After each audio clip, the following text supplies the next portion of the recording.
Listen, I've never had any problem expressing my opinions, but what we're doing here is bigger than that. These are conversations that need to be had in an unfiltered way. Drag racing's all I've ever done. It's all I care to do.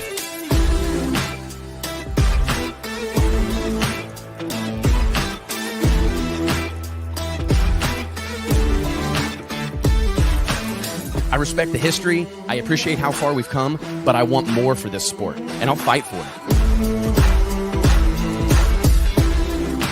It's uncut, it's unfiltered, this is the show of shows. The biggest names in drag racing. No holds barred.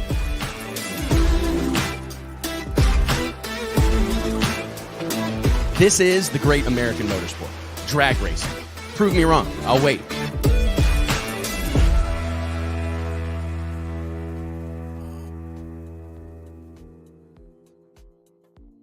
Hey gang, Wes Buck here, Drag Illustrated Magazine, checking in. It is Wednesday, April 24th, 2024. Hope you're doing well. Thank you so much for joining us here again, Round Ye Drag Racing Water Cooler. And yeah, we got all sorts of stuff. We've got an awesome show for you guys today. We got Alex Laughlin in the house joining the gang. Of course, Mike Carpenter, JT Hudson, the crew here, Blake in the back on the ones and twos. What's up, guys? You doing well? Let's remove me from solo. What's going on, fellas? What's up? Everybody good? What's cracking? Well, Alex, you're the man of the hour, dude. Like we were just talking before the show started in the green room, there's actually like a ton of drag racing news to cover. So we've got our work cut out for us today. But in the news, a lot the last couple of weeks, broke news, I guess. First, I think shout out to the squad at Drag Illustrated for breaking the news that you were headed to No Prep Kings for the full tour in 2024. You followed that well-received announcement up with the unveil of the Corvette. Killer looking hot rod, Hot Wheels on the side, like just the classic Alex Laughlin super clean cut, very modern styling and to the wrap, so looks killer. And then first weekend out, obviously a lot of things to cover with the first race of the No Prep King season, but above all, you did find your way to the winner's circle. There was an odd number of cars. They ended up running two brackets. I think you raced Kayla Morton I was watching the recap video earlier. Shout out to everybody on YouTube that does a great job of all these instantaneous reaction videos. I wish we saw more of that in like NHRA and PDRA. Like I wish some of these people that have voices and really do have like strong opinions would share them, because we need more stuff like that. But anyways, shout out to everybody that's doing such a great job, like in the MPK fan base. Like they have a great fan base. So anyways, you go out against Kayla Morton in round one of the invitational, right? End up in the second chance race, take it to the winner's circle. I mean, I guess let's just start with, I think all of us want to know, you've done it all, Alex. I mean, pulling trucks, go-karts, top alcohol dragster, super comp, top dragster. Now you're running comp eliminator. Some you're on small tires now with the Blackbird. I mean, you've got, holy moly, you ran pro stock at a high level. You won the World Door Slammer Nationals in pro modified. First time driving the car. We don't have time for the full resume.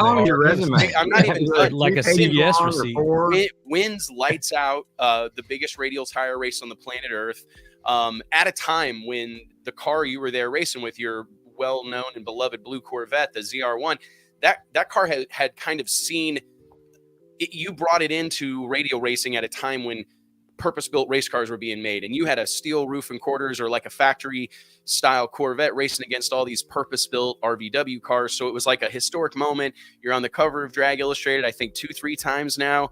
Holy shit. And I just skipped NHRA Nitro Funny Car last year. Jump behind the wheel of the Dunn family racing operation, run the full pole in 2023. Like really, I mean, for so many people, that's as high as it gets. Like that is, you ran the full championship NHRA Drag Racing Series Tour. But now we find you at in a new chapter, starting a new chapter in your career, making your MPK debut. I mean, just take us through, like, maybe this is going to be a long conversation. Like, get us to making the decision to do this, and then react to like what you think this first experience was like.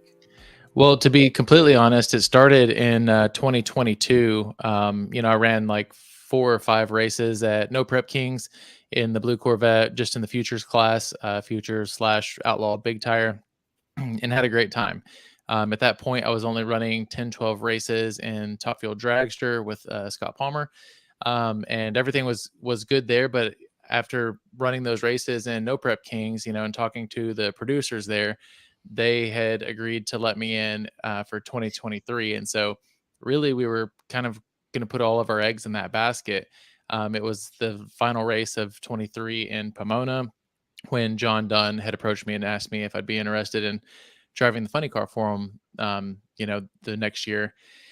And I definitely took some time to think about it.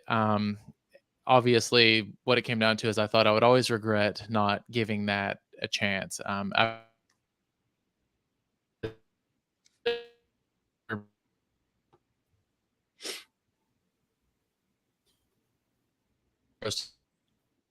think we lost Alex. We lost you for a second, brother.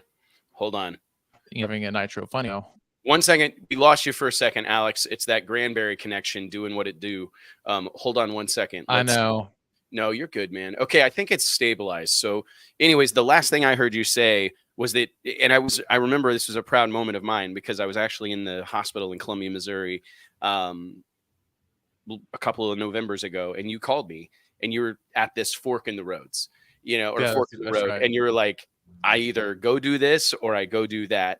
And you said that exact same thing to me, that, and that's kind of where the conversation landed, is that how few and far between are the opportunity to go really play in the pros. I mean, that's what NHRA represents, especially when you're making a commitment to the entire season. There's obviously levels to this, and I don't mean to discredit anybody that has made it to one race or gone to 3 or 4. That's a fantastic accomplishment. I mean, it's so few people do it.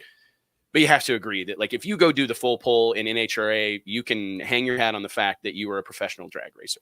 Yeah, absolutely. And, I didn't really want to make that decision on my own. I just figured at that point, I didn't want to decide one thing and then regret making the decision. So I almost wanted somebody else to make it for me. Right. And so I spoke to Sam, the producer of Street Outlaws, and he told me, you know what, go do that. We'll be here.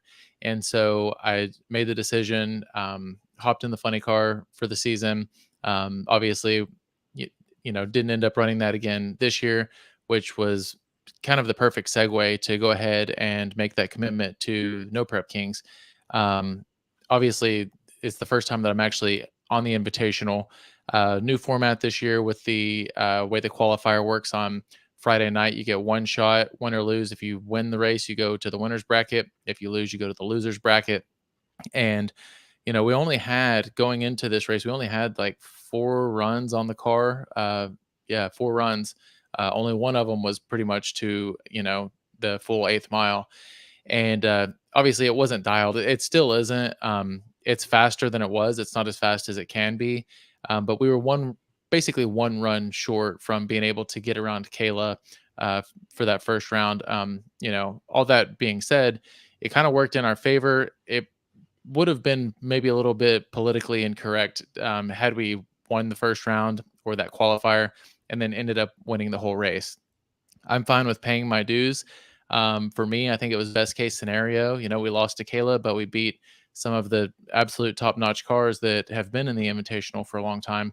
And so it's definitely a great starting point. I was looking, Mike and JT and I were looking earlier, like, they can say what they want about the participation, but NHRA Pro Mod has seen itself or found itself in similar situations where it's like we may lack a little in terms of just dozens of cars and all these people coming out of the woodwork to run it. But the cars we do have are real deal bad to the bone hot rods. Like I was looking, Scott Taylor's got a hot rod. Kelly's got a hot rod. Murder Nova, brand new car that looks like it's going to perform well. Birdman, Justin Swanstrom, Daddy Dave, Doc, Jim Howe. I mean, there's like a lot of really, and that's leaving out Lizzie, Jeff, Ryan Martin, Disco D. It's not like no one's there. I mean, that was like one of the things Mike and I were talking about over the weekend is it's like, there's all this, buzz on social media about like who's there, who's not there, what's happening next, all these questions, which to me is a great indicator. Like if people are asking questions, they care and they're engaged and they want to know what's going on. That's a victory. But Mike and I were talking, like, there's a lot of fast cars still there, a lot of great drivers. I think the thing continues so competitive. More of it are coming too. Like there's a lot of people that just weren't ready yet. Well, and it gets more competitive every year too. And I think that is some of what you've seen with the schedule, I mean, it's a brutal schedule, and it seems like they continue to add races. Now they got races in Canada.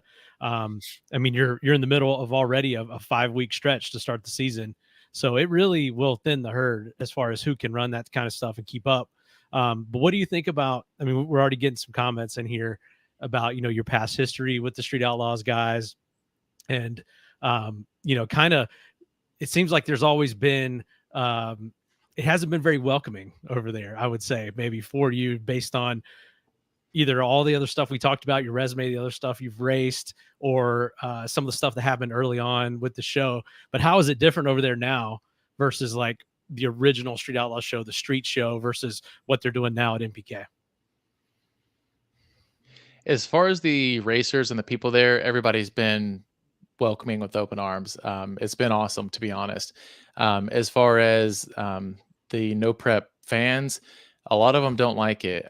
There's, go back, it's been like 8 years ago now that we did the mega race with Big Chief and then Ryan Martin the following season.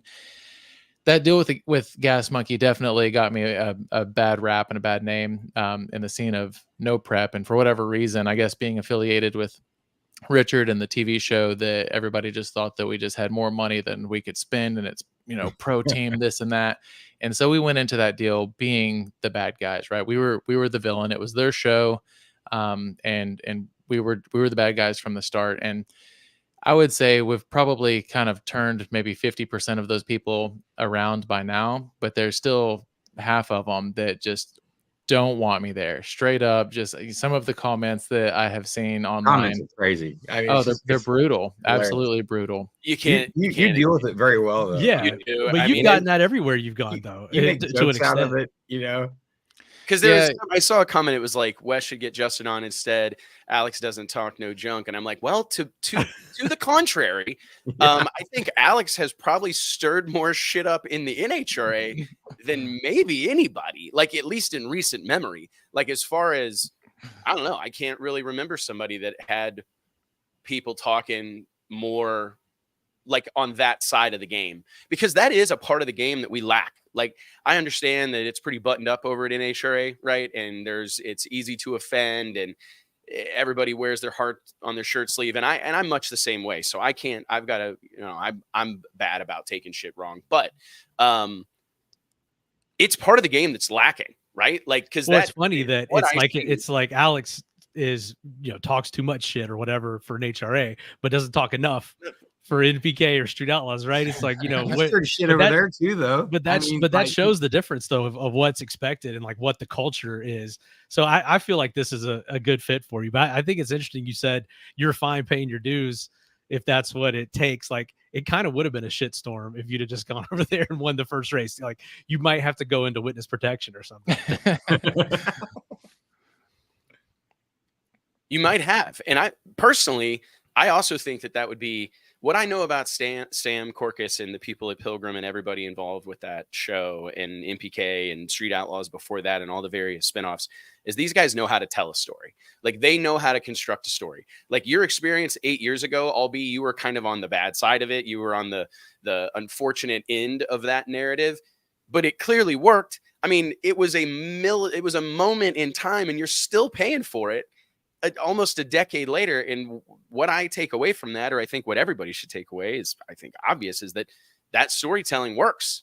I mean, they painted a picture and everybody accepted it, lock, stock, and barrel. And that's what excites me, like, about the future and some of the things that are happening, is like marrying those two worlds, like marrying the world of high level competition and buttoned up, safe, fast, competitive drag racing, but marrying it with that rough and a little bit, not for everyone. But I think we got to lean into that's the success of Street Outlaws and No Prep Kings can be attributed to many things. And I think everybody wants to point to television, but it's really the first time we've seen drag racing commit to characters and commit, like, go, hey, we're going to build stars and we're going to lean on these personalities. And that's going to be, who cares what they drive? That's secondary. And I mean, clearly it has worked, because we saw the pictures tell us that place was packed out. What's the vibe like? I mean, for someone who's done all the big independent races. We talked about it earlier, raced NHRA, raced all these different places. What was the vibe like? How'd you, just the overall atmosphere, like your reaction from fans and what you thought of the crowd? It was great. And it's funny that you asked that, because I was just talking to my wife, Cassie, last night about the interesting position that we're in right now with some of the fans that, and in person, everybody's great. There's not a single person that comes by and has anything bad to say. It's only online. But what is funny is some of these, diehard fans that are anti-Alex, when they bring their kids to the race, sorry for them, but we have the Hot Wheels car, and it's going to be their kid's favorite car. So the parents may hate me/us, but their kids, so it's kind of an interesting perspective. But overall, the place, it was pretty short-handed on Friday because the weather was bad. It was raining. It was cold. Obviously not ideal conditions for a racetrack or drag racing. Right. However, Saturday was jam packed. I didn't ever hear a number on how many people were there, but it was busy. And it was awesome. I was very glad to see, especially with how, nobody has really known a whole lot about what's going on. Are they filming? Season 6 still hasn't aired yet. The people were still just obviously completely into it, and packed the place out. Maple Grove was full. That's good.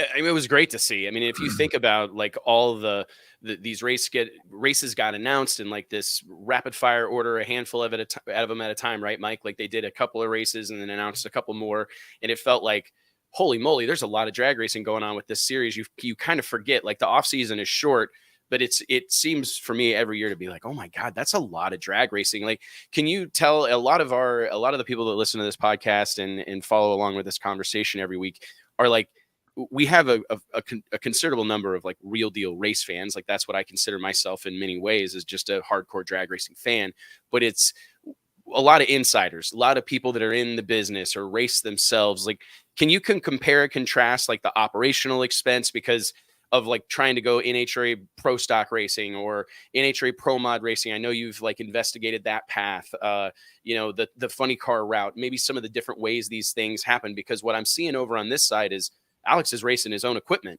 over on the MPK side. Alex is putting his own team together.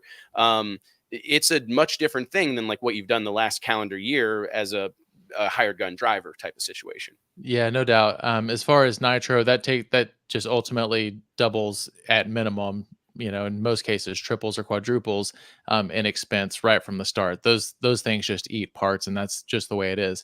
As far as what we're doing now, I'm going to say it's still not quite on the expense level of like pro stock, obviously, because you've only got a couple of teams to get a motor from, unless you want to do your own engine program, which who even knows these days what that would cost, obviously in the multi-millions. So to run a motor is still, $28,000 to $35,000 a weekend in pro stock. And that's just for the motor. That's no other expenses included. I would say what we're doing now would probably compare to maybe NHRA Pro Mod, maybe PDRA Pro Mod. If you look. Oh, do we lose him again? I'm gonna have to quit going full frame. Yeah, for whatever reason, that seems to happen. Yeah, it seems to be whenever you go to the large camera mode.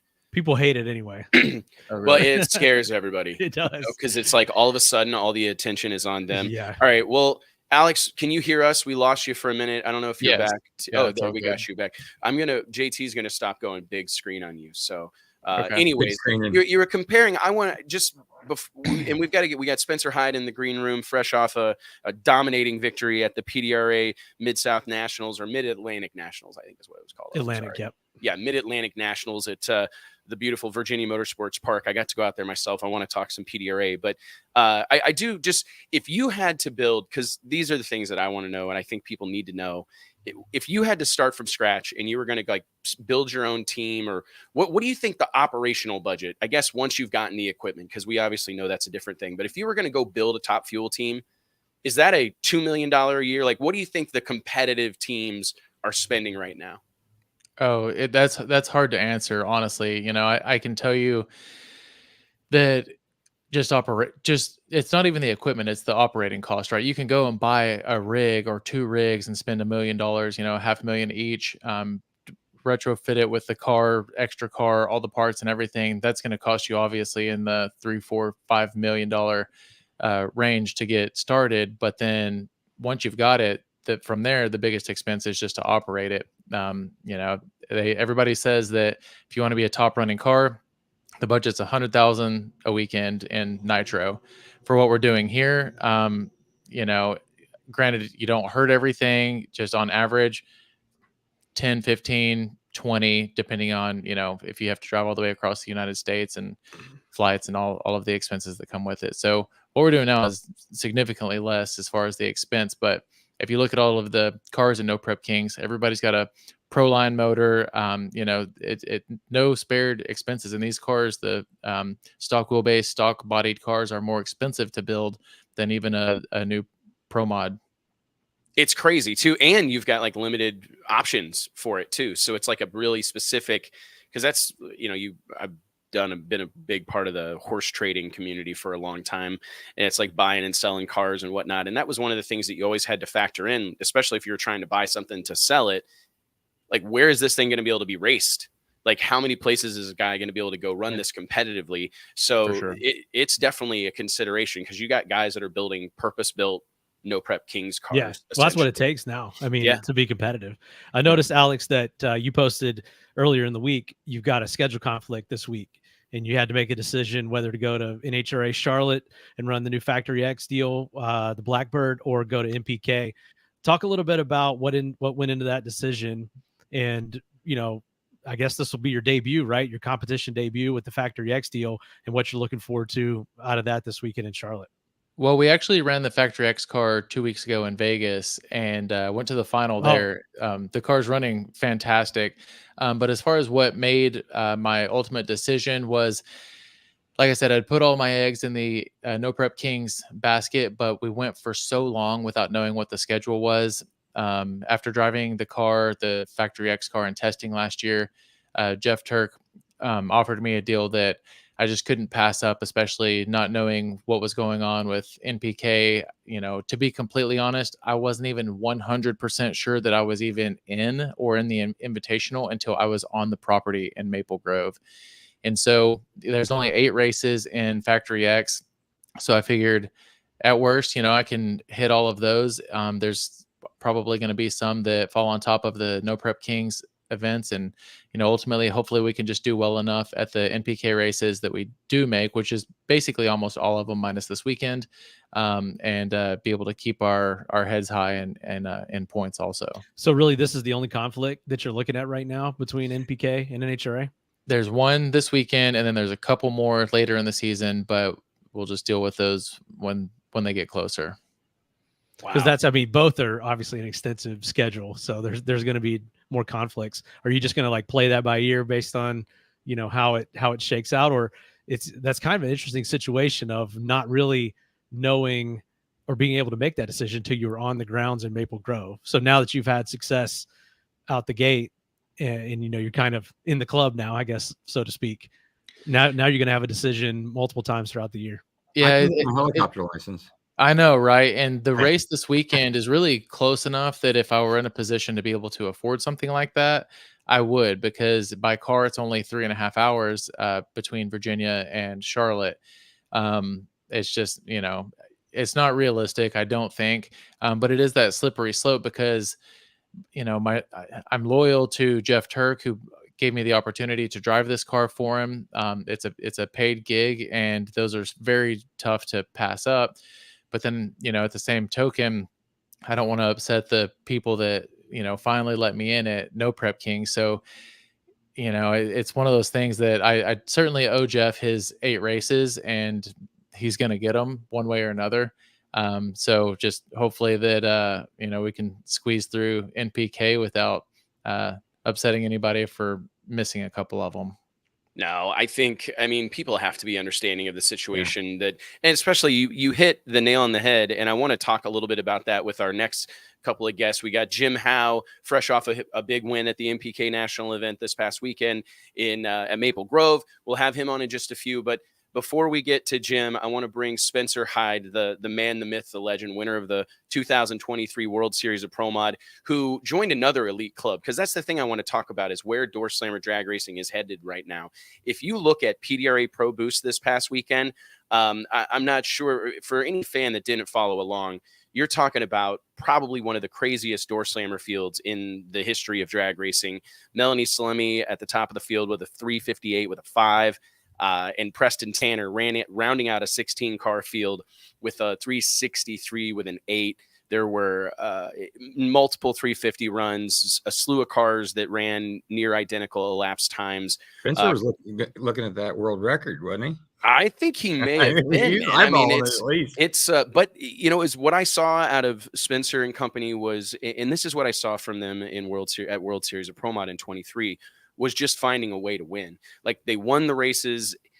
They did what they had to do, whether it was you could go up there and you felt like, okay, this is one that he may have to make the difference on, or, you know, go up there and let Mark Savage let it eat, you know. And it was just like this really cool find a way to win moment. And I know it was long overdue for this group, because considering all the success and everything that Spencer's accomplished in recent years, that Pro Boost win had been elusive. And what a deal, dude. Spencer, where's Spencer at? Let's bring Spencer on here. We'll go 5 wide. Okay, there we are. See, thanks, JT. Sorry, I was clicking buttons. You're clicking buttons. Get off there. I'm gonna get off. Oh, bye, JT. Anyways, Spencer, what's up, dog? You got the check in the background. Hell yeah. Yeah, dude. He's got the heart. Both you guys did. Yeah. Alex and Spencer. Yeah, Alex has got, what is that? That's right from 2017, I believe. The cover of Drag Illustrated with the Top Alcohol. Oh, yeah. Dragster there. Yep. Yeah. Yeah. Man. I like it. Yeah. Bonus points for the background. And now it looks damn near like Spencer's got one of them all. Like, he's got all the trophies that matter. There's an Iron Man back there, a Wally, a PDRA 660 man, the World Series of Pro Mod trophy, and a check for 10 G's. Tell us about what I was kind of alluding to and wanted to just give some flowers to the PDRA. Like, I'd love to discuss the whole event, but specifically Pro Boost is just otherworldly right now. And that club, like, if you've qualified in one of those fields, especially a field like we had this past weekend, you're a part of something really special and really elite. What was it like to have this kind of success in an environment like that, where we've got a record bump spot? No round was easy. It was a real nightmare for you, Spencer. Yeah, it was pretty cool. I mean, obviously, you've seen the qualifying sheet, 500s from 1 to 16. There was 23 cars on property, I think. Todd Tutter went 365, put him 20th on the sheet. I mean, he won the last event. That just tells you how tight it is. I would say it's probably the best drag racing in the country right now. I mean, obviously, I'm a little biased, but that's tighter than any pro stock field you're going to see anything anywhere. I mean, it was pretty awesome. I think there was 4 or 5 cars in the 50s in the qualifying sheet. And the week before, 2 weeks before at Galot, there was 9 cars in the 50s. Like, I forget who it was. I think Weatherford maybe went 359 with a 9 and didn't get lane choice first round. Like, it's just absolutely crazy.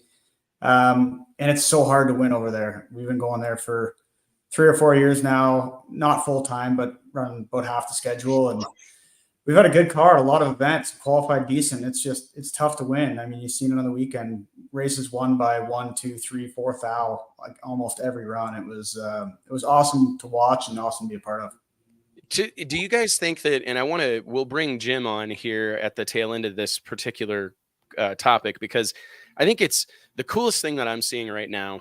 And Alex and we've discussed this a lot. Spencer, you and I have talked about it a lot, but I said this to your dad, Peter, on Saturday night, Spencer, that I told him, I said, man, if you don't have a Pro Mod car right now, if you're not racing a door car, you're not paying attention. Like, you're not really paying attention to what's going on right now, because the movement that's happening in our sport, I'm telling you, it's around cars with swinging doors on them. I mean, it is, whether it's, you know, the purpose-built, no prep king style car, or pro modified kind of loosely, like in a generalized term, those cars end up in Radio versus the World competition. They end up at Big Dog. They end up in a lot of places. But my point is that door slammer racing is, I mean, you're a fantastic example, Alex. At a time when things are admittedly a little bit up in the air with the No Prep King series, you're opting to pursue that door slammer drag racing over continuing down the path of NHRA nitro racing, which is I think at almost any other point in time, people would tell you you're crazy for doing that. Like that would be seen as some sort of step backward. We've got Spencer Hyde winning the World Series of Pro Mod last year and catapulting himself onto the scene, parlaying that into driving a Top Fuel dragster, parlaying that into all sorts of success, the cover of the magazine, all this sorts of deals, ambassador of Racers Club. I mean, he's like making shit happen left and right. He's got a partnership with Redline. The list goes on. And it seems to me that all the movement in our industry and in our community right now is around door slammer racing. Do you guys sense the same thing? Like, Alex, I'll throw it to you first. Like, do you feel that as well? For me, that's kind of where I got my start on any professional platform, is the door car scene. And so I'm also a little biased to it. It's my favorite. It's always been my favorite. And, it's obviously cool because they're cars that other people can relate to. And that certainly helps with the fan base. And, again, I don't think it matters what it is, whether it's an NPK car, RVW, Pro Mod of any sort. People love them, and from a driving standpoint, it's my favorite as well. Obviously, the nitro stuff, and Spencer's done this now, so he can relate as well. That deal is it's awesome. It's one of the best feelings in the world, and I have to say that first and foremost. However, there's not a whole lot up to the driver to do, right? You hit the gas and survive. That's what it takes. It's all about, I always say the best feeling in those cars is the parachutes, knowing like, dude, we made it. As far as like the door car stuff, though, there's so much more because, they often go into tire shake and you have to figure out how to pedal and drive through it. You're sawing the steering wheel and these things, a lot of times similar to a funny car. And so you have to drive them. A lot of it is up to the driver. Like Spencer said, you're coming down to thousandths of a second, and many races are won or lost right there on the starting line. And so, once again, I agree. It's the best racing in the nation. I mean, have you been surprised by that? Like, because Spencer, I know that you're a guy out here trying to make a name for himself, and you have done so rapidly, but I know where you want to go and I know what you want to pursue. And it's like, are you finding yourself excited about the environment that exists right now and the energy and enthusiasm that exists around door slammer racing, like as you can, pursue growing your racing career? Yeah, I think it's, like Alex said, I think it's the most relatable to the fans. They got swinging doors, they got suspension. You're driving on the left side. Anybody can go get a 69 Camaro or a 67 Mustang and drive it on the street. Whereas a funny car and Top Fuel car, yeah, they're super fast. They're just unrelatable. Not a lot of people get an opportunity to drive them. If you do get an opportunity, absolutely get in one. They are very, very cool. But the door car stuff's just, I think it's where it's at. I'll be completely honest. At PRI this year, I was going there to look for sponsorship to go run, half a dozen fuel races with the Peyton team. And I found myself not getting a lot of traction sponsorship wise, and kind of re-looked at things. And, we got a pretty good thing going here in the Pro Mod. We do this part-time, and obviously we're able to compete with the biggest teams, which is pretty cool. So we focused on that this year, and I can't quite make all the PDRA races, even though I wish I could. We're leading the points after 2. So yeah, door car racing is where it's at. Like Alex said, there's a lot more driver input.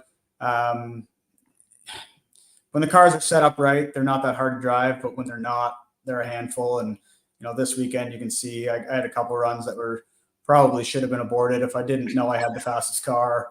Round 1, I was on the center line. You can't drive like that anywhere but PDRA, where it's glued wall to wall. And in the final against Melanie, we knew we had 2 or 3 numbers on Melanie. So me and Mark decided to back it down a little bit, so we didn't go out and shake a tire after running 55. And it upset the car. I mean, it's once you get the car working good, running fast, it's hard to slow them down. They don't like it. So we pulled power out, and it drove right, and it got in the marbles, and it shook, and I was on the wall, and I could see I was catching her. So I kept my foot in it, but it wasn't the smartest thing to do as a driver, but I like to think I can feel when it's hooked up and when it's not. But yeah, these things are the most fun to drive.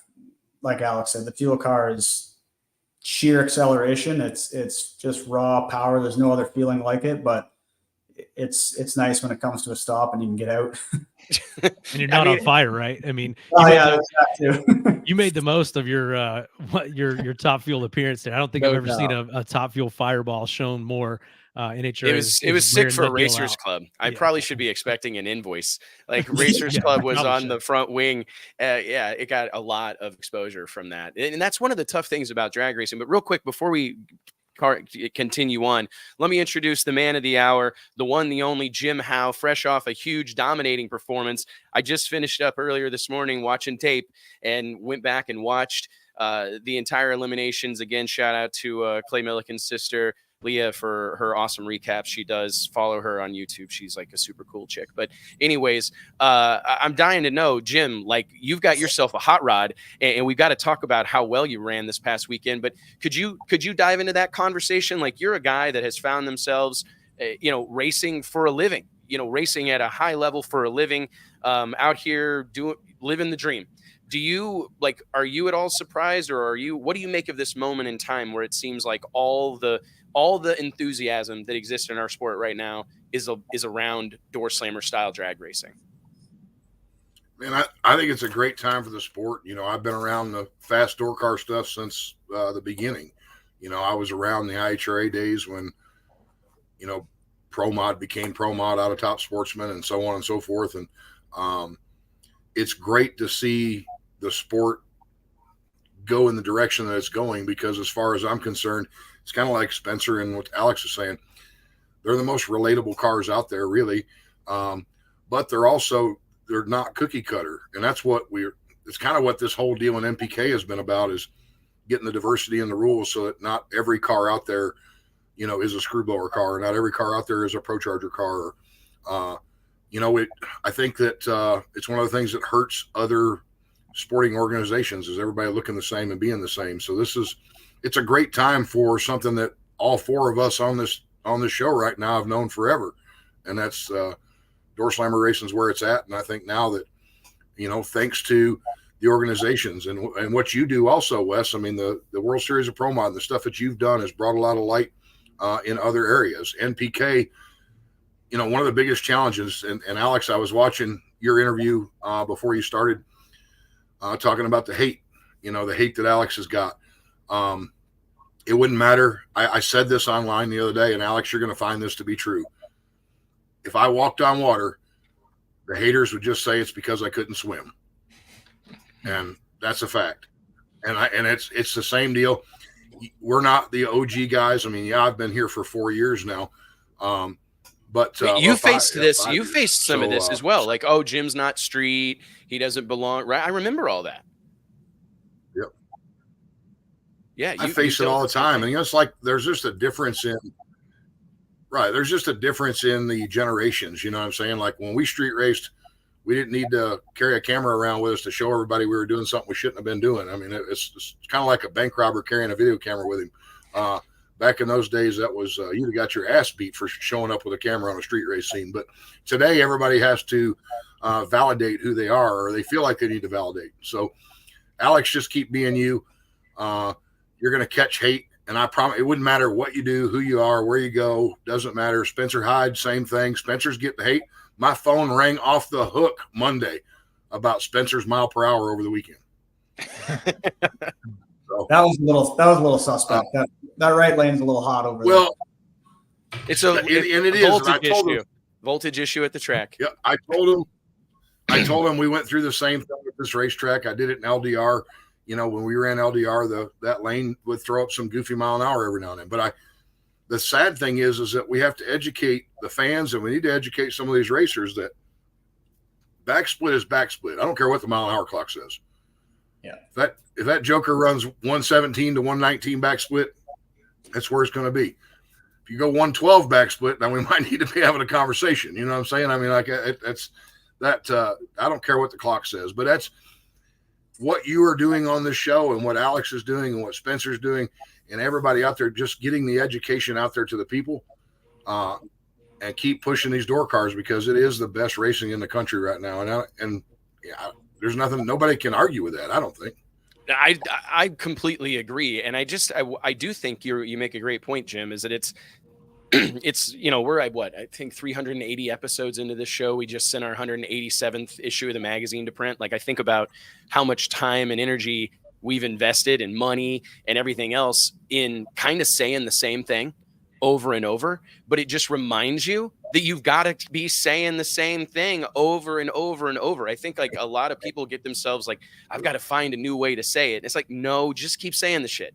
Just keep saying it, because it becomes, at some point, you almost speak it into existence. I mean, I remember Drag Illustrated issue #1. I said, it's got to have a Pro Mod car on the cover. I wanted Shannon Jenkins on the cover. He was my hero. And I said, this is the motherfucking Iceman. He deserves it.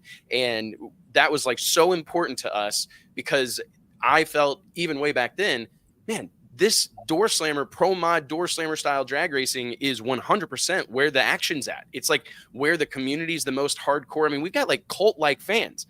I mean, you guys have people that kill for you, flying around the country, buying tickets to go watch someone else chase their dreams. It's an amazing thing, right? I mean, they're not watching you on YouTube. They're buying a ticket to go watch you do what you do. And it's cool to see it like starting to really come to fruition, that door slammer drag racing and this style of racing can be a marquee attraction, and is a marquee attraction. I mean, that's the thing. It used to always be you had to have Nitro to sell tickets. And I think that Street Outlaws and No Prep Kings specifically have proven without a shadow of a doubt that that's not the case. What you need is characters. What you need is characters.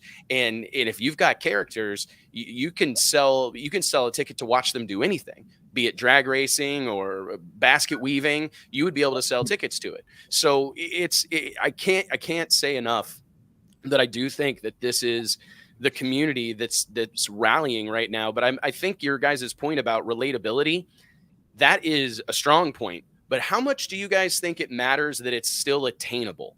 Like, just talking about what Alex and I were touching on earlier in the show, like is the dream for like trying to get your buddies together and put enough money together to go run Top Fuel. I mean, I think that has kind of gone away, right? Like, that's just so far the realm of reality. But I mean, you're a small business owner, Jim, Spencer, you're a small business owner, Alex, you're a small business owner. Like, this is an attainable thing. Like, not only can you go race in front of thousands of fans, not only can you go race against real meaningful competition, but you can, and we can have another conversation, everybody listening, about the affordability of any of this. There's none of it that's really affordable. If you've got a bracket car, you're making a bad financial decision. But my point is that Pro Mod in this style of racing is still attainable. I mean, if you've got a small business or a medium-sized business that's having some level of success, you can probably find a way to go Pro Mod racing. How much do you think that contributes to what we're doing, Jim? Like, just the attainability of this style of racing? Well, I think, for us, you're right. We're pretty small business, but this is 35 years of my racing career that it's taken to get here. You know what I'm saying? And so do I think that anybody can just decide they want to tomorrow? No, but I think that they can do what most of us have had to do, and that's pay our dues. You know what I'm saying? And that's right now, my wife and I constantly are trying to figure out how to make more money, how to do, our merch sales. Everything that we're doing is to feed this great big monster that we're doing. And people are like, well, that's stupid. Well, I mean, it might be, but whatever, your buddy, your neighbor, he's going down to the bar every night and getting drunk, 52 weeks out of the year. So don't judge me on how I waste my money. You know what I'm saying? Like it's what we love to do. And I think that, we've got some great people who help us. I keep looking for this guy that everybody thinks pays all my bills. I haven't found him yet, but I'm certainly looking. And if you're out there, sir, send me the check because I need it. But send a couple. Send a couple. Yeah, but so like the deal is, it is attainable. But like a great thing, and this is something else that we were just talking about. I have a friend who's getting into this deal also, another door car and a slower Pro Mod car, if you will. But within 300 miles of Crossville, Tennessee, my hometown, there are small, quick 8-style Pro Mod races everywhere. And they're putting on shows for the people and the fans. Yeah, it might be a 385 or a 390 car, but if there's 6 or 8 of them out there going door to door, that's Pro Mod racing, baby. It doesn't matter. 100%, man. Right. It doesn't matter. Let them go out and have some fun. And it just, that activity breeds the people that show up for the World Series of Pro Mod. They go watch a local track, a local smaller Pro Mod race, and they're like, man, those cars were fast.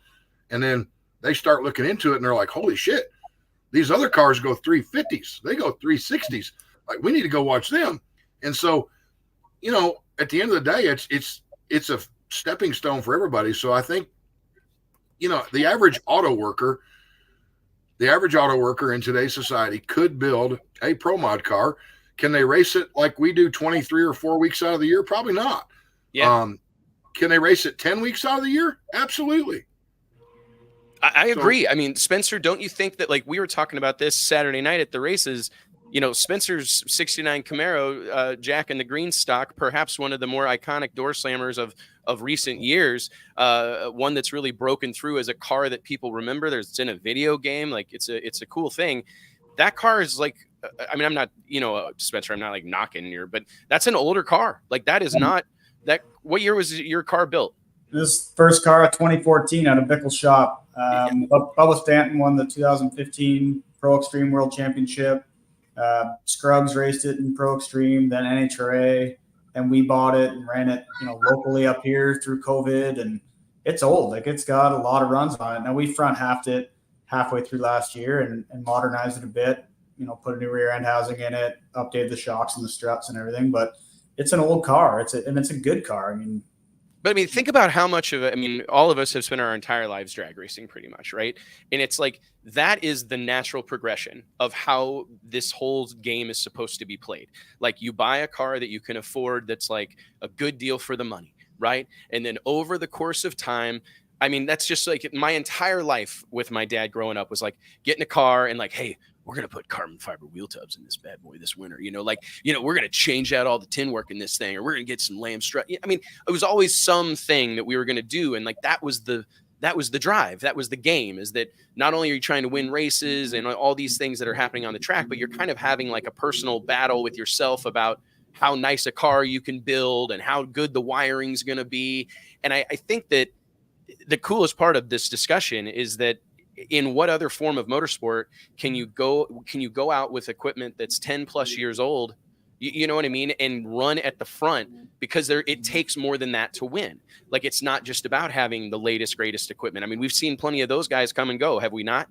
Guys that come out and hire the best guys, buy the best stuff, and then a year or so later, after getting their teeth kicked in, they decide to go, bass fishing.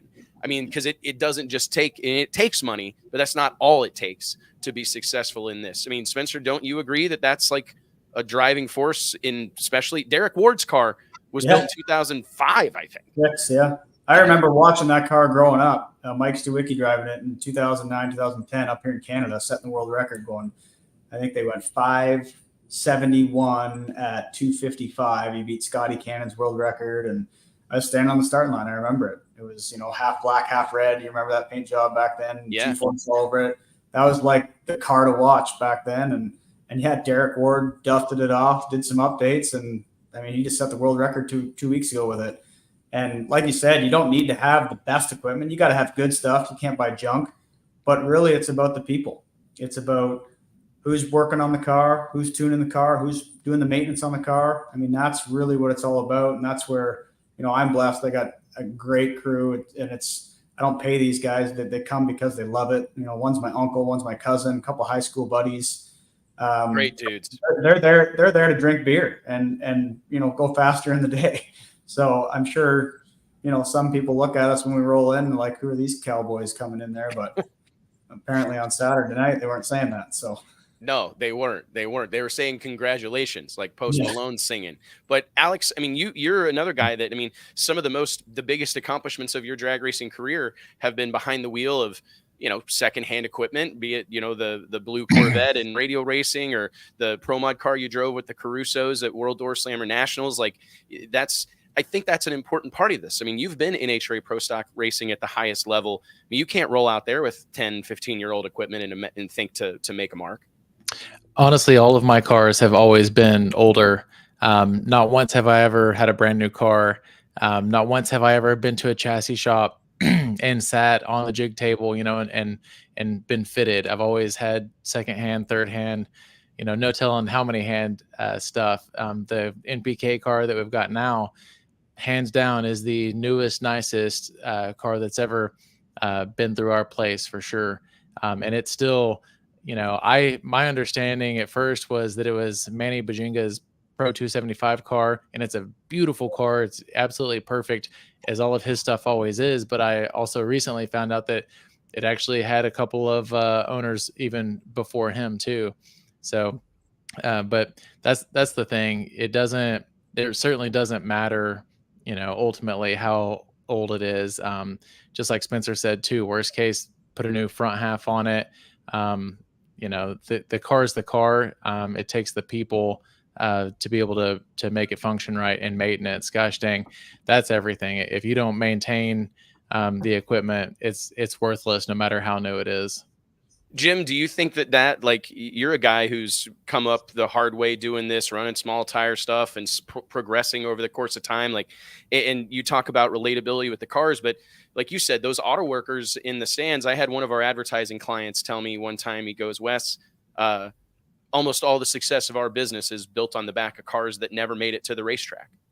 Like, it's cars that are the representation of some guy's dream, and it's taken up a spot in their garage. I mean, in my neighborhood, there's a dozen of them, cars on jack stands that, there's a dude down the street that's got some old Porsche that as long as I've lived here, it's never made a noise, but he's chasing that dream, right? I mean, he's chasing that dream. Don't you think that is part of the magic of all this too, that people respect what you guys are doing and building these cars, and cars that used to be real cars? I mean, it's just like they appreciate and relate to that grind just as much as they do to the car. I couldn't agree more. And that's the biggest thing for all of this, is that we were all there at one point. At least I was, what I'm saying? Like, that's how we got started.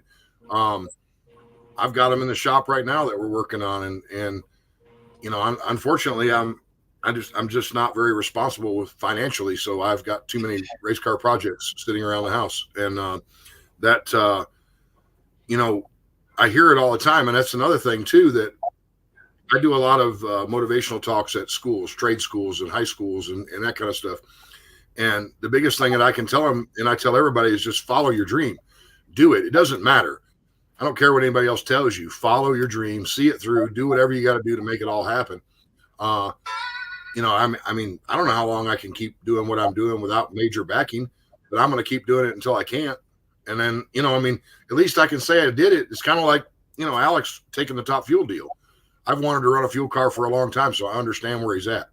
And those guys sitting at home, they're working and building their dream just like we're out there racing them, and they can see that that's a possibility. And I think it's a great comparison. And I think, Wes, you're right on point there. It's important.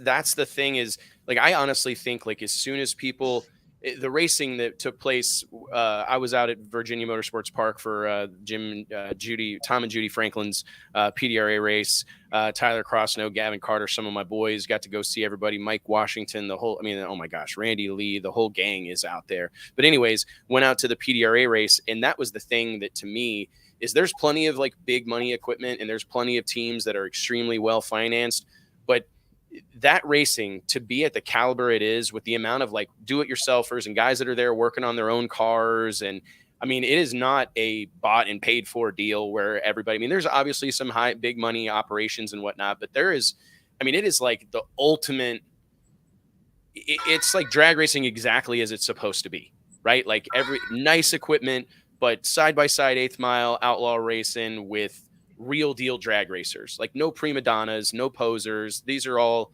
the real deal.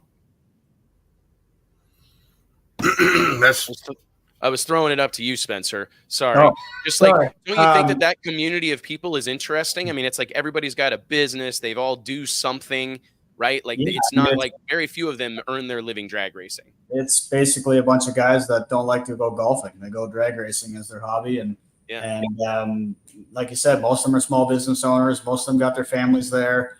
I think that's what it's all about. I haven't raced a lot of NHRA, but it's a very different feeling when you go there. Everybody's gone by 6, 7 o'clock, back to the hotel, out for dinner. at PDRA, we're racing till 11 o'clock, and then everybody stays up and has a couple beers after and shoots the shit, and you sleep in the next day for a little bit, work on your car in the morning, and go back at it. So yeah, I mean, obviously there's some well-funded teams, but I mean, everybody's got to have some funding, or you're not going to run 350s, 360s in Pro Boost. But there's a big range for sure, and it's cool to see. I mean, us being a smaller team, to be able to go out and run up front is a pretty big feather in our cap, and it makes us pretty proud as a volunteer group and a small time team. So again, it's back to your attainability thing. It's attainable for not anybody, but anybody that has a fairly successful small business can go do this.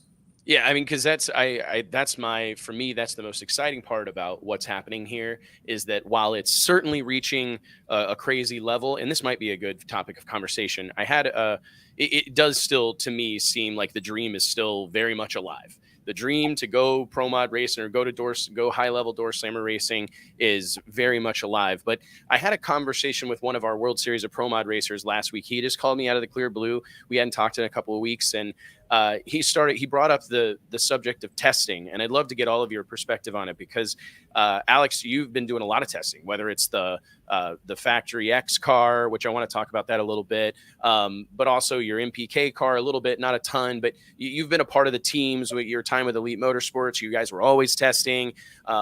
Spencer, you're part of the top tier PDRA type teams that are at least testing before the race, or not afraid to go test. Jim Howe, that's one of the things I think we've seen in NPK in like recent years, that rapid evolution where it went from, guys were, knocking the cobwebs off of them to go race the next season, to they're testing for weeks and weeks and weeks before the season starts, weeks before the race. Well, what's your guys' take on testing? Like, I don't know how you put this rabbit back in the hat, but the conversation my World Series of Pro Mod guy was having is, hey man, one way we could curtail some of this spending is try to find some sort of understanding around testing, because if one guy does it, everybody pretty much has to do it, or your run's behind that guy potentially. So you kind of got to, but at the same time, is that unnecessarily escalating expenses? Because instead of going and making 3-4 runs this weekend, you may make 12 in testing and then win the race. I mean, if you factor up like cost per run, which I've been told is like around $3,000, $3,100 a run right now for like a Pro Mod car, I mean, it adds up. What are your guys' thoughts on testing? Alex, we haven't heard from you in a minute. What do you think about testing? Yeah, the unfortunate part about it is you have to. At this point in time, if you want to be competitive, you absolutely have to. A good example is I wanted to race at the World Series of Pro Mod this year more than anything, and at the last minute, I put a deal together in a borrowed car with my power plant out of the blue Corvette, and thought that we were going to be able to slap some weight in this thing and go down there and hang. And I think we ended up like number 55 qualifier. And it takes the runs, it takes the dedication, and that's what it comes down to. As far as the NPK stuff, definitely had to go test before we went out. The Factory X car, extremely dedicated there as well. Jeff Turk is doing absolutely whatever it takes. Yesterday, I had left my house at 4 a.m., went to the airport, flew to Nashville, drove down to Bowling Green, Kentucky, made 4 runs in the Factory X car, and made it back to my house at midnight last night. And that was a long, grueling day, but there were 4 extremely valuable test runs that we made, and every single pass that we made, it got better. Obviously, we raced in Charlotte this weekend in that car. We've got 3 rounds of qualifying, and even if we went all the way to the final round, you're looking at 6 rounds at most. And so it's obviously tougher, more pressure to do it at the actual event. Testing, like yesterday, we just worked on short numbers. We didn't have to run the car to the quarter mile every single run. I shifted that thing into 5th gear and shoved the clutch in every pass. So does it cost as much to go and test as it does to go run the race? It's pretty close to it. Obviously, like I'm saying here, we weren't as hard on parts yesterday.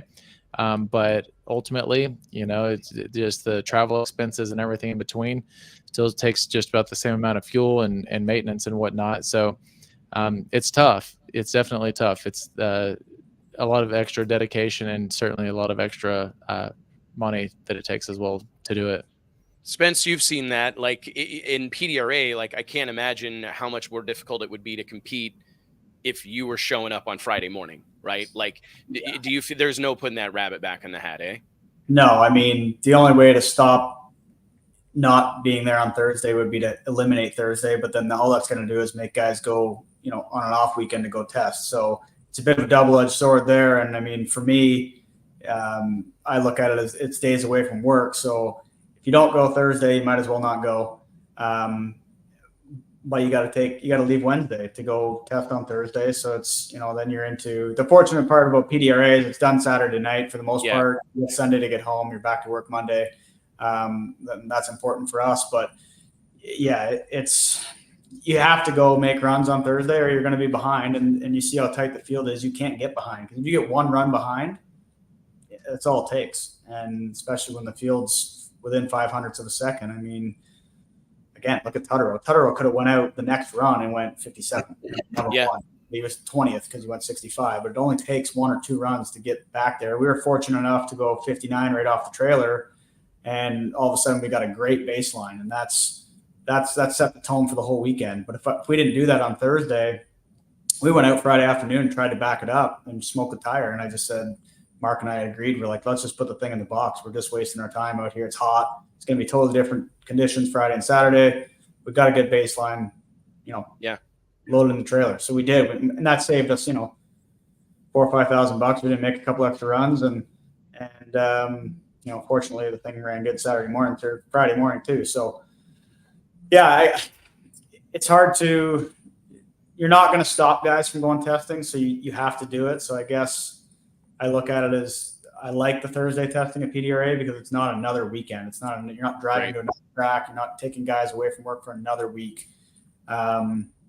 So I guess, ideally that's nice for us, but if you could get rid of testing altogether, that would save everybody a bunch of money for sure. Right. I mean, Jim, you guys have seen that in No Prep Kings, right? Like that was like one of the things that everybody was pointing to with Ryan Martin was like, oh, this guy tests all the time. Then we started, we saw you testing a ton. I mean, do you think that because I mean, we talked about this at the beginning of the show. I'm not sure if you caught it, but for whatever MPK is lacking in quantity right now, they are sure as hell making up for in quality because like every car is a good car that belongs there. But what do you make of testing and how do you kind of factor that into your program? You don't hardly have the time with the schedule MPK keeps. It's right. It's probably not going to be a popular answer amongst some, but pro golfers, pro basketball players, pro baseball players, and pro football players don't go play on Monday night or Saturday night or Sunday without going to practice. And, I have a collegiate background in sports. You didn't show up for practice, you got your ass kicked on the mat. And that's how it goes in drag racing. Like to me, it's just a built-in expense. We do test. We test as much as we can. But now there comes a point where, and at least for us, there comes a point where if I'm not trying to do something different, then there's no sense in going out and beating on the car. But we're constantly looking at different things, and I'm constantly trying to read some of the rule, some of the rule packages or where the rules may go next. And so we have to stay in front of it. Ryan's a top-notch team, but Ryan's testing is not what separates him from everybody else. Ryan's dedication, consistency, and just you can't knock his program. You know what I'm saying? Ryan has been where he's at for a reason. And it's not just because he tests. He tests because he's smart enough to test. And a lot of these guys just want it to come to them. And it's just not going to come to you. You got to go get it. You would never have sold as many magazines as you sold, Wes, if you hadn't got out and beat the pavement. And you got to beat the pavement. And that's what this is about. It sucks because it is an expense, but it's part of the expense that we just figure in. And if I get to where I don't have the money to go test, then we test. A lot of times I test on Friday night at our races because the conditions are ever changing. So just like Spencer said, they go out, try something, you show up on race day, it may not work. Every day is a new day, but we're generally testing things that are something that we see we want to try different, or something we want to see if it'll, if we get some more power out of it or whatever. Because it's hard to mimic track conditions and unlike the pro mod deal, like we went go to the pro mod races. I have a hard time getting down a pro mod racetrack. But things just have to be a little different, for us. And so when we test, we kind of know where we need to be at on the track meter. But even that being said, the track meter can throw you for a loop because it's not always the same. Not always the same. It can pull 270, but 270 is not the same. 270 at Maple Grove is not 270 at Galat. I'll tell you. That's the thing is, like, I try to explain that to like casual fans or people that I bump into and ask about our business. It's drag racing. It's nuanced to a degree that is really hard to make people understand, because it's like you can have all the best equipment, all the best dudes, but you have your tire pressure gauge calibrated wrong, and you're going to lose a weekend to it. You know what I mean? You could lose a season to stuff like that. You know what I mean? Like, it's just insane how many ways there are to screw this deal up. It is crazy. All right. So let's get a little, just touch more lighthearted or whatever. Like I want to hear some like crazy stories. So we've got some victories that everybody shared here recently. Like Spencer, like, tell us about what was the craziest victory winner's circle situation you've ever had after World Series last year, just as far as like what ensued in the hours to follow. Yeah, for sure. And I kind of joked about this with my guys after this weekend. I seen the video on Flow afterwards, and they were high-fiving and hugging on the starting line, but they didn't even look that excited. And I got back to the trailer. I'm like, guys, we just won. They're like, yeah, but we won $100,000 last time. Like, well, we did it in the backwards order. We won the biggest one first, and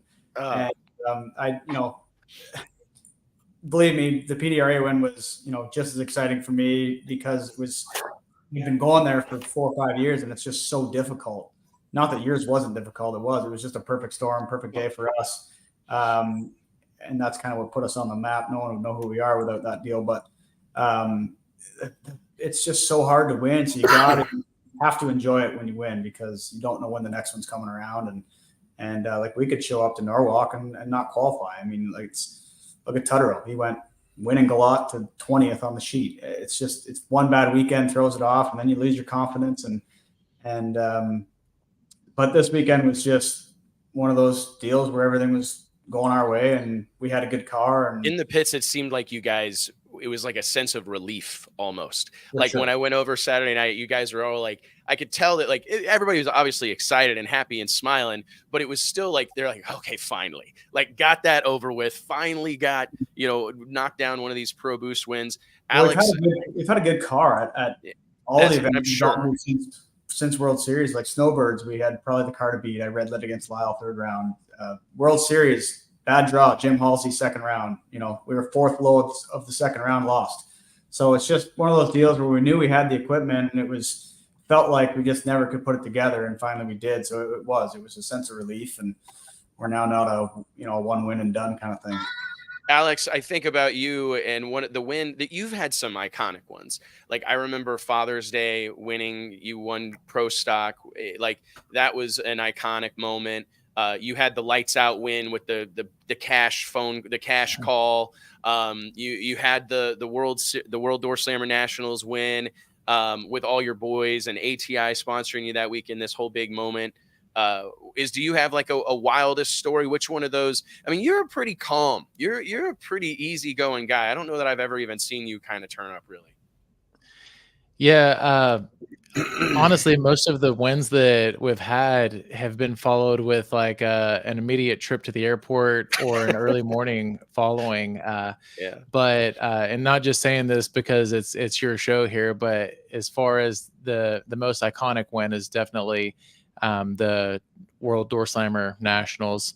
I carried that trophy everywhere from the time that I got it, through the end of the night to the restaurant, everywhere we went. That thing weighed like 75 pounds. And that was cool because, it was another Hail Mary scenario where I went into that deal in a car that I've never even sat in before. I got a sponsor for the race that I'd never worked with before, put them on the car. And it was just, like Spencer said, another perfect storm. I guess it's kind of the thing with your races maybe, but I remember going to a sushi place. That's one of my favorite things. And sushi and sake, there is no better celebration than that, especially carrying that gigantic camshaft drag racing Christmas tree trophy with that big bundle of cash in it. Oh, it's the coolest trophy that I've ever had.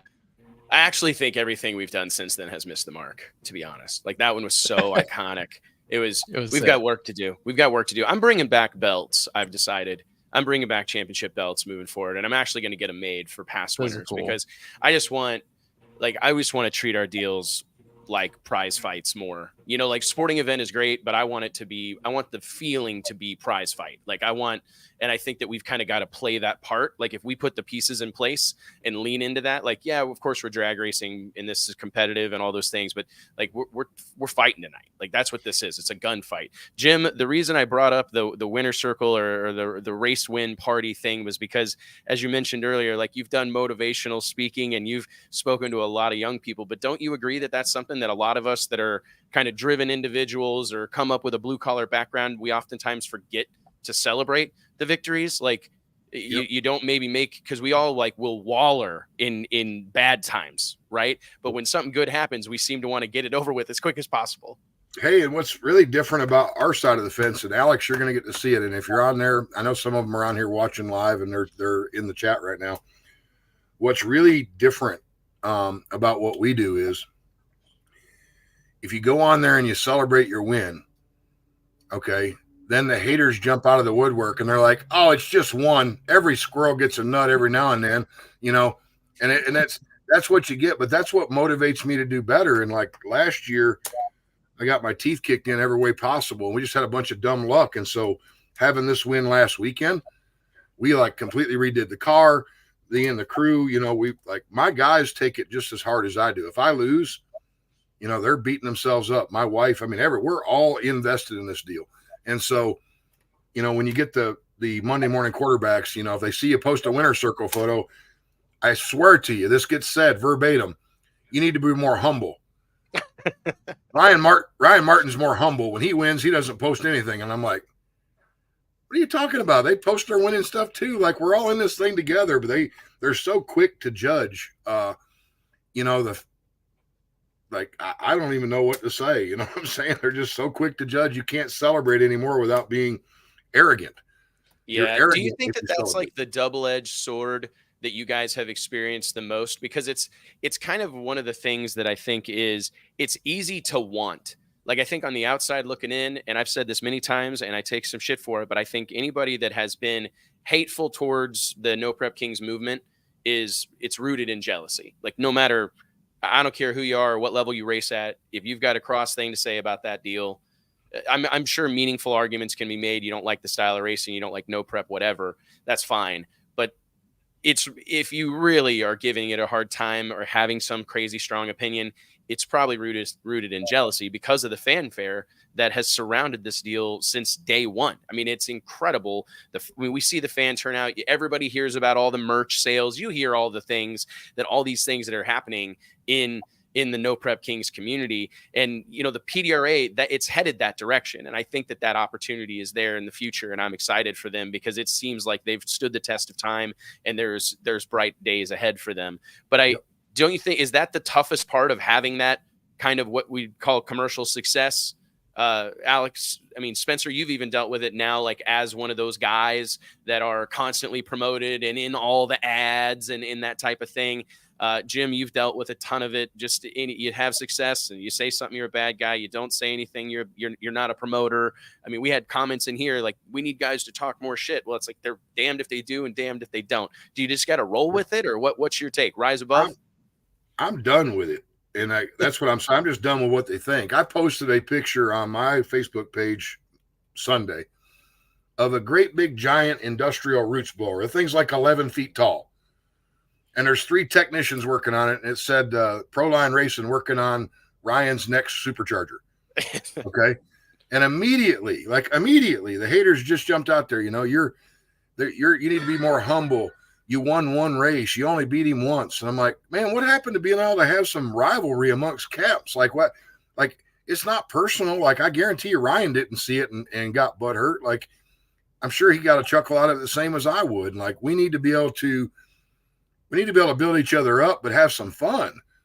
You know what I'm saying? If we can't have fun, why bother? Right. Well, let's bring Mike back on here. Mike, don't you think that that's some of the stuff that we've talked about? Like, yeah, Mike's just chilling in the background, but I want to, Mike and I talk about this a lot because we see a staging duel or we see something like that happen or some drama over a lane swap or we're like, yes. I mean, because you need drag racing gives us a lot of opportunities, but to your point, it's a tough spot for racers because it feels like some of them, like, they don't want to lean into the bad guy role. They don't want to pipe up.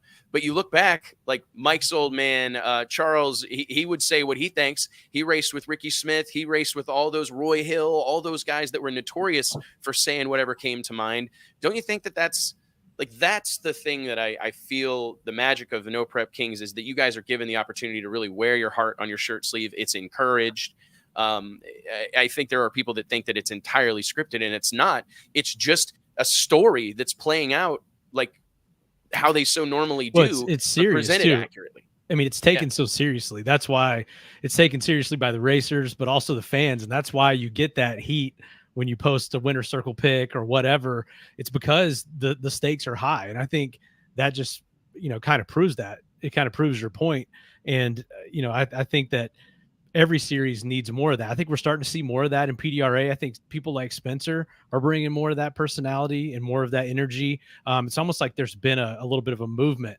I think even World Series of Pro Mod, just kind of the encouraging these guys to do more of that draws in the fans. What if they're hating? It's because they're watching and they're following along. And if they don't care one way or the other, I think that would be worse than receiving the hateful comments. I agree. And Spencer, hey, man, I know you got to bounce. We appreciate you checking in with us. Congratulations on a huge win this past weekend. It was great to see you and get to hang out a little bit. Thanks for feeding me on Friday night. Shout out to Courtney. Yeah, I heard there were like fillets involved, Spencer. Oh, I've been talking about it for 3 days. Like for a microwave filet mignon, I don't know who cooked those, if it was Pops, but they were on point. On point, man. Fantastic. And saved me from eating something deep fried. That was great. Of course, man. Of course. And I'll talk about that. Spencer, stay out of trouble, buddy. We'll talk soon. Thank you. All right, thanks. It's like, we got Alex back in the house. I'm back. Sorry about my internet. Yeah, you were frozen, dude. We had to take you off before somebody memed that expression you had. Yeah. But the whole deal is, it is kind of crazy. The PDRA, I think that's like the one thing is that it's such a nice, friendly environment that it's almost like, because everybody can still be friends. Like, Jim, correct me if I'm wrong, but like largely the whole No Prep Kings community, like that's a tight knit community, and there's tons of rivalries and there's some animosity, but it's a group of people that still do anything for one another. Correct? Like, it doesn't have to be separate things, right? No, yeah, for the most part they are. I mean, there's some heated rivalry in certain places, but that being said, I think any of us would help the other out at any time. So yeah, I mean, because it's like those things aren't mutually exclusive is the point I'm trying to make. Like, I saw it this past weekend at PDRA, and I was actually fired up by it. Like, Jay Cox, he was on the starting line, crew chiefing for Marcus Butner and PDRA Pro Nitrous, and like I couldn't get Jay to crack a smile. I mean, this dude was locked in. I mean, it looked like he was looking for a fight. I mean, he really was. I mean, it was like, geez, Jay, like it's all right, buddy. Let's have some fun. But I loved seeing that. And then there was a couple of guys that were slow staging and people getting fired up and, smarting off stuff. And I'm going, you know what? There is an edge here. We just need to maybe shine a light on it. And I think that's, I mean, a lot of times that's really what it takes is it's like that drama's happening. There's just not been enough effort in shining a light on it and making sure everybody knows that stuff is happening. Right. Or at least that's my opinion. I don't know. 100%. I saw a clip earlier that NPK tagged me in that was Kayla and Jim, and she mentioned something like, everybody knows that I don't really care for that guy, and then it goes to another clip where she's piling up her parachutes, and she says, gosh, I effing hate that guy. But I've been in the same boat for the last 5 years, so I know the feeling. I had no idea. I thought she loved me. I didn't know. I don't think so, dude. Yeah, apparently not. Apparently not. No, you seem like you're such a nice guy, but yeah, no, it's just not feeling it. But it's true, and it's all like context matters, and that's the thing that I think that we need to see more of. It's like, hey, in the context of competition, I hate that dude. Like, he's the last guy I want to race. They do a good job. They've got a great, like, I think that's an okay thing to say. Like, it's like every other sport, that is a real part of the competition, is that it's like, I mean, I was watching an NBA playoff game the other night, and I mean, these cats were running their mouths like hardcore. And it was funny because even the players, they're like, afterwards in the post-game press conference, they're like, it's basketball. Like, it's a very competitive thing. It's the finals. Like, we're not going to say nice things to one another. Like, we can all respect each other off the court. And I think the same thing can exist here in drag racing, but it's like we're almost too gentlemanly for our own good at sometimes. Right. It has to ramp up. It ramps up. If you watch like a regular season NBA game, it's not like that. It's very kind of ho-hum, but then they get to the playoffs or the finals and it all changes. And I think it kind of speaks to what we were saying earlier with the MPK. The stakes are high. A lot of people out here making their living, making their following, whether it be YouTube, merch, doing the whole deal, like building their brand. And I think it's a different deal than you get from NHRA, PDRA, and a lot of these other series where it's, I guess, what you would call more professional, or guys that are afraid to step on each other's toes and kind of want to keep everything on the up and up. So I really think that that's what drives it. I guess, Jim, I have a question for you. Rule changes over the winter. And I think that's been a big topic in NPK. Obviously, I think you're liking where the rules are right now. What's your take on the rule package this year, the parity with the different combinations? We've seen a lot of guys switch to the screw blown combination. Where do you think that goes this year, and what's your take after the first race? Well, I mean, so the rules have changed only a little bit, really. They changed them up after we came out and put the screw blower in the front in season 5. And then they decided to, kick me in the nuts and take my overdrive away and then take the tire away and then add weight on the transmission. And I was like, my God, why didn't you just make a rule no orange Camaros? And then last year we had to run from behind basically, but then this year they kind of caught it up some. Over the winter they gave us back the 98 over, which I liked. But the whole thing about the rule, that 100-pound deduction for a big block factory style motor was getting abused, and it was abused a lot last year, and I brought attention to it, and everybody thought I was crazy. But once they started really looking into it, they figured out that I wasn't so crazy after all. Like, that wasn't what that rule was intended to be for. So I just asked if that rule was going to stay, and they said, yeah. And so I said, okay, well, like, you're going to hate it, but I'll see you in, first race. But we're going to come out with something that fits inside that rule set. And, you'll either let me run it the same way or you'll change it. And either way, I'm happy. So we're good. And now I believe that they see the flaw in that rule set and they're probably going to change it. And I'm okay with that. My only problem really is I think the nitrous guys may struggle a little bit right now because of the way the rules are. Personally, I think the nitrous guy needs a little more help in our rule set where it's at right now. But, I don't know how to do that, because if you add, like, they're not restricting the overdrive or the gear set on a ProCharger car. So if you add weight to the ProCharger car, then you run into, like, cars get so heavy that it's an issue. I don't know. I'm very happy that we have a very good tech team now this year. And I think that there will probably be some rules coming down the pike that are changed. And, at least the people that are doing it understand, and they've put rules together for other organizations. And I think that we'll have a good rule set when it's all said and done. I don't think they're really that far off, but I think that the nitrous guy might be a little bit behind. I'm just not sure. Pat and I talk pretty regularly. I love, Pat Musey is like family to me. Pat says that, they're struggling. And if he said he ran me on 6 kits Saturday when I raced Lizzie, and 10 kits wouldn't have got her there. So I'm just saying, and that's no bad news to Pat. They put on a good run. It's just that we were just that much faster, and they can't get the car lighter. Hell, they got a lightweight driver. They got a state-of-the-art car. It's got to be steel roof and quarters. So there's something there, and I don't know what the answer is. And I look for, I look for the people that be powers that be to, they see the numbers up in the tower, so maybe they know something I don't. I only know how fast I run. I don't know how fast somebody else runs. Well, it's been one race too. I mean, it's letting it play out, I think, is the smart move. And also the weather there was cool, right? I mean, I don't know what it was on Saturday, but obviously it looked cool on Friday. So, a lot of times that'll balance out as the weather changes throughout the season. Amen.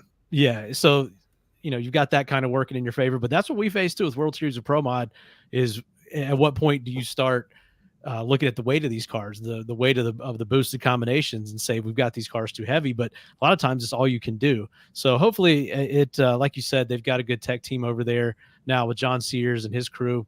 So we'll see where that goes. But it's interesting to me the combination changes over the winter and guys sort of, I guess, rule hunting a little bit. I know you're sticking with your combo, like you said, bringing the screw charger to the front a couple of seasons ago, but we'll see how it plays out the rest of the year. What do you think about that, Alex? I don't know. I may make it completely shunned for this, but I wouldn't build a nitrous car for any amount of money. Just very few people would. It's you have to be diehard nitrous. And I could be wrong, but as far as anything that I've ever see, I mean, rarely is there a nitrous car in the winner circle. For whatever reason, if they need more help, they need more help as far as parity and whatnot. But the only way I would ever build a nitrous car is if I lived in Denver, 100%. I mean, I honestly think that it's one of the hardest possible ways to go drag racing, but golly, is it my favorite. Like and that's the thing, the opportunity that I like, just as an observer, I think No Prep Kings is so well positioned because ETs aren't a part of the storyline. And I think that that's the trouble that PDRA has, is that so much of their program is built on the back of blowing down the scoreboards. You're going to go to PDRA and you're probably going to make your best ever run because you're going to race on the best track you've ever been on. And you're going to set personal best, maybe be in contention for, a top 8 level run, whatever. But that's really not a part of the storyline at NPK. So that's what we've been trying to slowly, incrementally do with World Series of Pro Mod, is slow everybody down. Because it's not, sometimes I think the answer isn't always just in speeding everything up. It's in pulling it back, because that's the thing, is it's you let some of these things get spun out of control so quickly. I mean, I think the most recent example is Radio versus the World. I mean, it went from 440s to 410 to 399 to 369 to 359 to 349. And it was just felt like a little bit of a race to the bottom, because the faster it got, the better equipment that was required, the harder it was, and the fewer people that were willing to fight that battle. So I almost wonder if the answer isn't hey, I'll pull all these cars back a little bit. I mean, maybe that's what you're going to have to do to create an environment where nitrous cars can still race. However, I don't know that it even matters. You got the track as a limiting factor also. Yeah. It's supposed to be in this type of deal. And I know the track can get really good after, 2 days of racing as you get into Saturday night, but that helps level the playing field a little bit. But yeah, nitrous cars are just so hard to race, so volatile, so unpredictable a lot of times, especially when you're trying to push them to compete with the blown and the screw or the Pro Charge cars. So it's a tough deal, but I do think you have to have the combination. It's just like Pro Mod. There's a fan base out there that pulls for the nitrous cars, and you got to have those out there. I think it's important. All right, closing notes, guys. Jim and Alex, I want to tell you guys, thanks a ton for your time. I appreciate you guys spending most of your afternoon with us. There's obviously a lot of talk over the weekend about the future of No Prep Kings. I know you guys are part of the main cast and intimately involved with everything that's going on. Let's talk about that just briefly. I know that there's still lots of things to figure out, but I think the message that I got this weekend is clearly there's still a fan base for this deal. Clearly there's still a market. And by all accounts, everything that I'm hearing, there are big plans in store. So, I mean, what's your guys' overall take on it? Because I know we're going to get a bunch of questions about it, and I don't want to pretend that I don't want to ignore it. Jim, you go ahead. All right. So nobody wants to go first. The deal is everybody wants to know when season 6 is going to air. Season 6 was bought, paid for. Discovery owns it. That's how it is. They can show it whenever they feel like it. However, the powers that be, Sam Corcus and everybody else, they see this as there's a better way. There's a better thing than having the fans wondering about when it's going to air. There's a better mousetrap. And then he said it best, like UFC, it gets streamed, it's live. Baseball, football, all major sports, they're all live. You get to watch them. You don't have to wait 6 months to find out or watch your favorite sporting event. That's what he's doing with MPK. It's going to go to a live stream. It will be a very, very, very unique situation, and I know they're working on something that's super cool. All that is coming down the pike. There'll be a new website announced. There'll be a .com. There'll be a link. Everything you can do, and it's going to be an awesome deal. The bottom line is television, as we all grew up with it, is a dying breed. And, sorry, it's just not going to be where the future is. And so I think what the powers that be have done is they see that, and they're not going to wait until the ship sinks. They're just going to jump off and make their own way and build a new ship. And I think that's what's going on. And we're going to have a growing area. We're going to have fans who talk about the sky is falling and, you're not going to make it without any TV cameras and blah, blah, blah, blah, blah. But, guys, I've raced for years. I didn't come over here to race on TV. I came over here to race because it's the best of the best. And we're going to keep doing us. It gives us as cast on the show more opportunity the way that they're doing it now. And I'll just leave it at that. We're going to have more opportunity. That's how I interpret it. Alex, you've been on both sides of this equation, like selling sponsorships. And I'm sure that many of the conversations you've had with your sponsors over the years have somehow turned into how much TV time am I going to get? Right. So I know it's important, but what's your take on this situation? I think it's a smooth move also. Like Jim said, TV as we know it is changing. It's no secret. It has been changing. Personally, I was a DirecTV subscriber for 12 something plus years. 2 years ago, I canceled it. So I didn't even get Discovery Channel anymore. I've got the streaming services, the Netflix, the Hulus, and stuff like that. There's definitely going to be a new platform. And what we've been told also is that the producers are still going to continue to tell the story. That's what NHRA is lacking, and I guess there's something for everyone. But as far as to watch an NHRA broadcast, you have to be a deep rooted drag racing fan to understand what's going on, especially since they don't get into the stories of what people went through, what they're going through, the rivalries and whatnot. They don't play that out, and that's what has really built the entire Street Outlaws brand is taking these racers and connecting them with the fans and vice versa. Because one of the reasons that I get so much hate from the Street Outlaws fans is because these folks would literally take a bullet for their driver. They don't come to these races to watch drag racing as much as they come to these races to see their hero. And that's just the bottom line. And so they're going to continue to portray that through the way that the show is aired once it picks back up. That's been my understanding of it. I have not a deep understanding of the future plan, but I do know that the plan is to pivot to live stream. And you go, I can make a case. I think there's a value to TV. This is something that JT and I talk about all the time, how mainstream, that type of eyeballs, that type of legitimacy is definitely a difference maker. However, I do think you're right. The writing's on the wall, and those things happen fast. This has been I've been talking.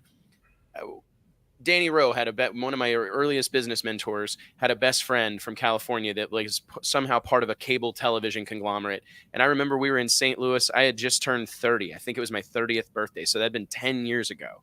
I remember we were at this blues club and we were out for my birthday having a big time. And he bought and sold, or he sold the cable lineup or whatever to the dish networks and all this different thing.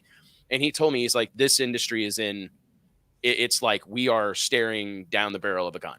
We are in, everything is going to, what do you call it? It's no longer over the top. It's not appointment viewing. Yeah. It's all going to, I'm going to watch this when it suits me. I'm not going to watch any series that every episode's not already released. you can just do it. Like, I'm not paying for any TV other than Food Network because that's all I watch. So I pay my 99 cents a month. Like, there's no doubt that that's happening. And that was a conversation I had a decade ago. So like, it's only going to intensify. So I credit them for being on the right side of it. And the fact is, like, the Nielsen ratings prove this every year. The top 10 most watched things on television every year are live sports. Every year. Like, it's always a live sport. So I think just introducing this, I mean, NHRA, it's still like a historic moment when NHRA is live. 70 years into the process, it's still a big deal when they go live. So I don't know. I mean, I think that that's the play, is like finding a way to go live. Because wasn't that one of the biggest challenges you guys had, Jim, was like how to handle the fact that, and all these people that were streaming on Facebook or on YouTube, like it was hard to like really do the show when everybody already knew what happened on the internet, right? And the show wasn't going to come out for 6 months.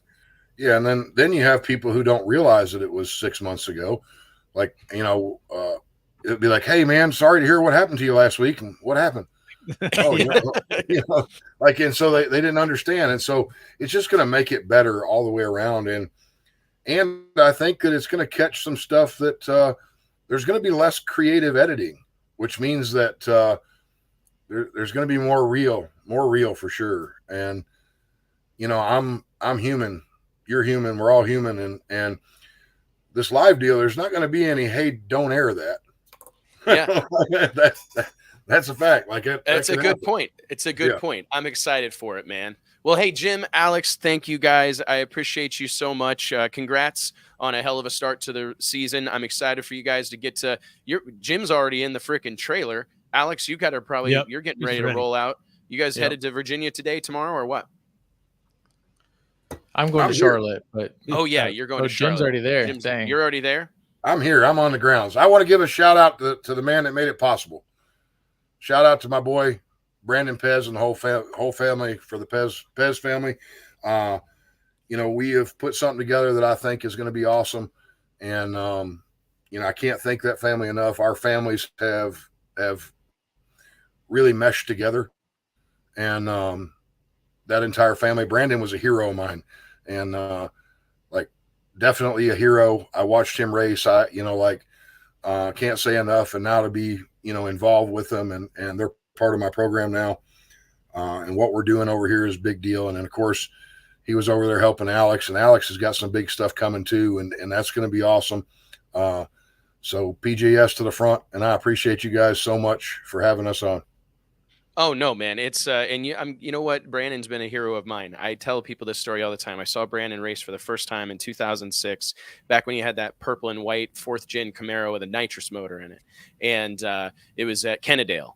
It was an ADRL, I think the ADRL World Finals, and man, he had a hell of a crash. But it was just like, he was the ultimate outlaw drag racer. Like, he had the look. He doesn't give. I mean, he is there to drag race. Like, he eats, sleeps, and breathes this stuff. And I'm trying to have him on the show hopefully next week. I think we're gonna have Jed Coughlin Jr. on. I wanted to have I like these diverse groups of people. But anyways, shout out to Brandon, because he's involved with your team as well. They had completely turned Chuck Parker's program into like a front running deal last year. Chuck ran great at World Series too. I mean, the PJS have been coming on strong. And their family deal. Cole Pesz is doing a great job, so it's cool to see those guys having success. He's going to be in a car soon. I mean, he's in a car now, but he'll be racing soon. And I've got to tell you, Jim, I think if there was anybody who impressed me, I don't know that anybody impressed me more than Chuck Parker at World Series of Pro Mod. I mean, to be honest, like I so much so he wants to go Pro Mod racing full time now, right? Well, that's the hope, man. That's the hope. It's those. He really, really showed up and put on a hell of a performance. That was probably one of the more impressive performances. There was a ton of them, but I love that, bringing those worlds together. I hope we get to do more of that in the future, because that's what my favorite part about the World Series, that it's all these people from different walks of life. Like, Alex hadn't raced a Pro Mod for a year or better whenever he showed up down there, but like, that he still belongs in the mix. And like, that's what's so exciting about it. Like, I'm hoping as we get going, we got to get more MPK guys, more, I really do believe that Pro Modified can be the place that at some point in the future, like, who's a good example? Clay Milliken races 22 top fuel races, and then he goes and races pro mod in the off season. Like I could see that happen. Like I think there's enough buzz and energy around this type of racing right now that can be the thing that happens in the very near future, where people, go pursue your top fuel deal or go pursue your funny car deal or pro stock. But when you want to go run for big money, big high prestige outlaw races, you're gonna buy a pro mod. So anyways, well, hey guys, thanks a ton. I appreciate y'all, and good luck this weekend. You Both guys of be you. careful, be safe out there, and we hope you keep this momentum headed in the right direction. Yep. Thanks, Thank you. Appreciate you guys. Thank y'all. All right, bring me back JT on here real quick, because I want to talk at least momentarily about, because I think he's going to follow us up and say that, those guys, you got to have TV. Do you think that like, what's your take on, because you and I have had this discussion a lot, like you're a tech guy, you believe in tech, and you love, the latest, greatest, everything, but you still feel like maybe people are undervaluing the power of broadcast television. I do. I just think that, I think that was kind of the secret sauce in the whole deal that got it all started. That's how everybody became relatable to them and picked their driver, because they're watching the show. It all started with the Street Outlaw, the original show, Question. Would if they did Street Outlaws exactly like episode 1, season 1, like exactly that way, and put it on YouTube? No. What would have happened? I'm just curious. Like, it no, never would have made it. I think it took that initial hook of TV. I think they can. I think you can ride that out. I think this may work because you're still riding that out. Yeah. Because you've drawn those fans in already. But you put that on YouTube and you're catering to someone that's in motorsports, blah blah blah, that's searching for something drag racing or related. You'd have to have some sort of background, I think, to stop and even try to watch it, right? Yeah, I think they've built such a following now that they are going to be able to take that to the next platform. But I definitely think it gave them the head start, or like the cheat code initially. However, that was 10 years ago or more now, and things have changed a lot since then. I still don't think that you stop and watch that show. But if you look at look at Cletus, or look at a lot of these people, there's a lot more people making their way now outside of TV. Yeah, so I think it's. And I would argue though that a lot of his following is probably, into motorsports of some sort. Maybe younger generation of that. But for sure. But yeah, I think this will work. I mean, I do because you've got your hooks in already. You've already got this guy and turned him into a. I think that might be maybe that's the brilliance of it is they went and they developed an audience first. Right. And then they're going to migrate that audience, right? And it's probably going to be a process, but I wonder if that is. And someone even mentioned in the comments, I don't have 10 hours to watch, live. I think the key is content and clips and highlights and stuff like that. Right, but if you could do a dumbed down version or a condensed version afterwards, after the race, where you still kind of had a show where you didn't have to watch all the live streams. You could if you want to. That'd be really cool, right? You could watch the live stream if you wanted to. If you didn't, you could catch up on Monday with a shortened clip. Well, it wouldn't be done by Monday, I'm sure. But well, it could be. It could be. They turn the shit around fast. Or you could turn it into, basically what we've seen with the F1 Drive to Survive. You could live stream the whole damn thing and then have a series that comes out afterwards. I mean, personally, I think that like if I had to pick a path forward, that would be my play. Is that you would want to create a docuseries, like a Netflix type docuseries, similar to Full Swing, similar to Drive to Survive, that could create that storytelling, backstory, drama, infighting. All those like in things, sales, right? Whether they say you got to keep the pipeline full, right? Because if you don't, you're gonna trend down the whole time. So you got to keep pumping in new people, new sales, whatever. So if you have that show, you're constantly getting new people into it, but then feeding it over the live feed. That thing stays as the hook, because it's like even in our household, the Netflix documentary series was the hook for my son. Max watched the first season of Netflix Drive to Survive, and he was hooked. And by season 2 of Drive to Survive, we had subscribed to F1 TV, $70 a year, $80, whatever it is. We had. But how much of those do you watch? Do you sit there and watch every one of them? No. but you watch every episode. But I'm just saying, like his fan journey has been interesting because we went from like watching Drive to Survive and then like watching one race a little bit on TV, like the last 10 laps, to like paying attention, following it on social, buying the subscription thing. And then the next thing was like, okay, we're buying the video game. Now Max is at like watches every race, has a simulator, takes it seriously. Like, so it's because, I mean, they're going to have him, like the next step is they're going to have him at a race. I'm going to end up having to take him to Austin or to Circuits of the Americas or whatever to take him to an F1 race. But I think that the reason I outlined that is I think that there could be a similar journey for like No Prep Kings. Like it could be like you're building these fans. The new fans are going to take longer to build than the ones that have been to other drag races and things like that. I mean, what about this, JT? What about golf? The live deal.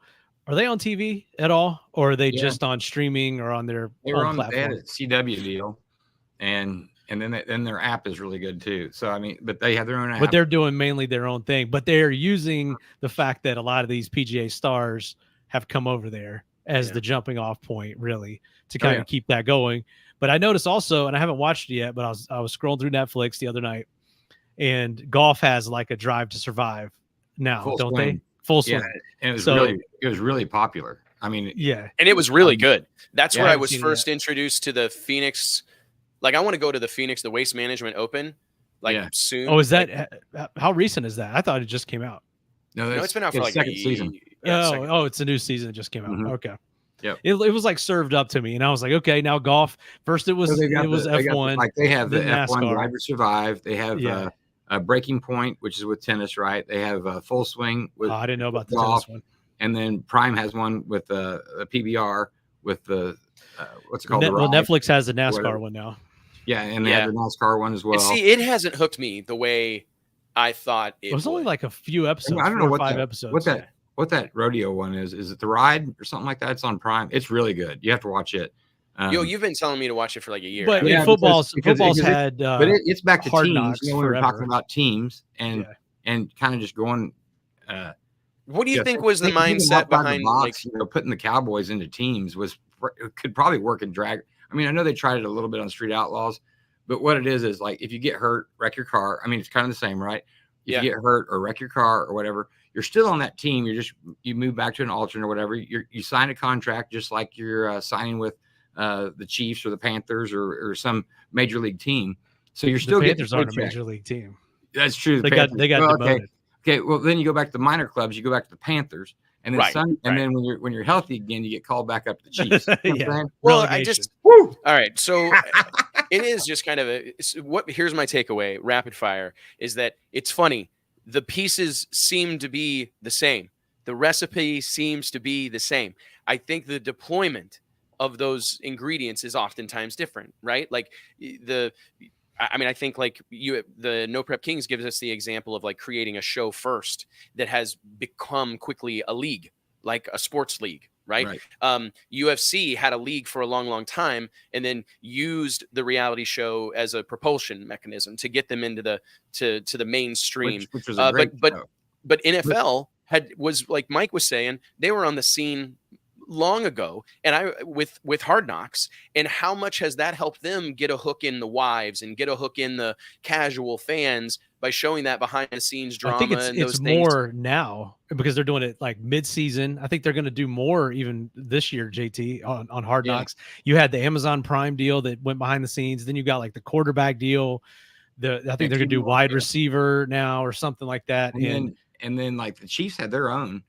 For the last three teams are starting to do more of that. Yeah, now. and it's really good. I mean, of course it's really good. Yeah, and then sure. I got to check it out. And then you ever notice on those, and they always grab an underdog guy, and every fan falls in love with this guy, dude. And they don't even make the team. What do you think is behind though? Just like the absolute hate that at least I saw this weekend over the fact, even no matter the fact that the schedule was announced and they're having the events and the racing was great and all the things, that there was no TV and there was no filming going on at the track. The fans, I think, were just completely blown out. Do you think it is like the age or the demographic of the people that watch that show, or just the expectations of it? Because it really, or is it just the fact that it's a change, or it's going to be different, or maybe it's not going to be free? All these different things that are at play. What do you think is driving the fact that there's just I guess they're very upset about that, which I guess if you look at, if all of a sudden the NFL, because this happened with the playoffs too, right? There was an NFL game that was only on streaming, not on like CBS or whatever. Yeah. And there was a lot of hate about that also. Do you think it's just the natural aversion to change when it first happens? Natural people wanting to bitch, I mean, I truly believe that. Like, I don't get it, especially in this day and age. On Peacock, it's going to be on Peacock. Like, I didn't give a shit. Like, but does everyone not have? I mean, even these people that are diehard Discovery, I want to watch it on TV with my cable remote, the traditional way, whatever.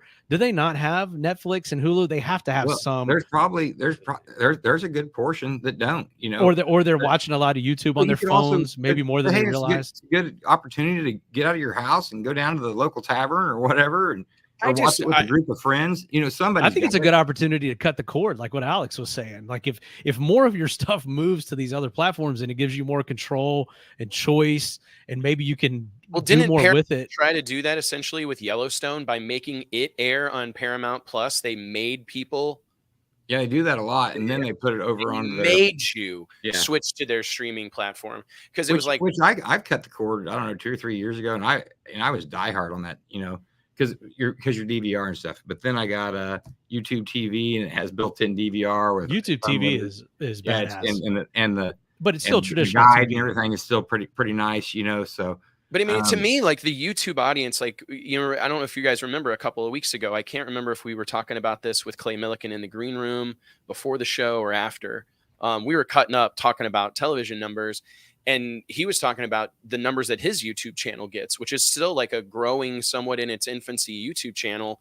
And he told us, he's like, I would argue that those views are as valuable to our sponsor or more than whatever milliseconds of TV we're able to gobble up or capture on the NHRA broadcast. Well, it's probably going that way. I mean, these companies are looking more for that. And I think that was an interesting question to pose to Alex, who I think probably does as good of a job or does more like sponsor hunting than anyone in this, in kind of our age range or races, door slammers more so than Nitro Racing. I think if he's on board with that, or the companies that sponsor him are on board with this change, I think that will say a lot.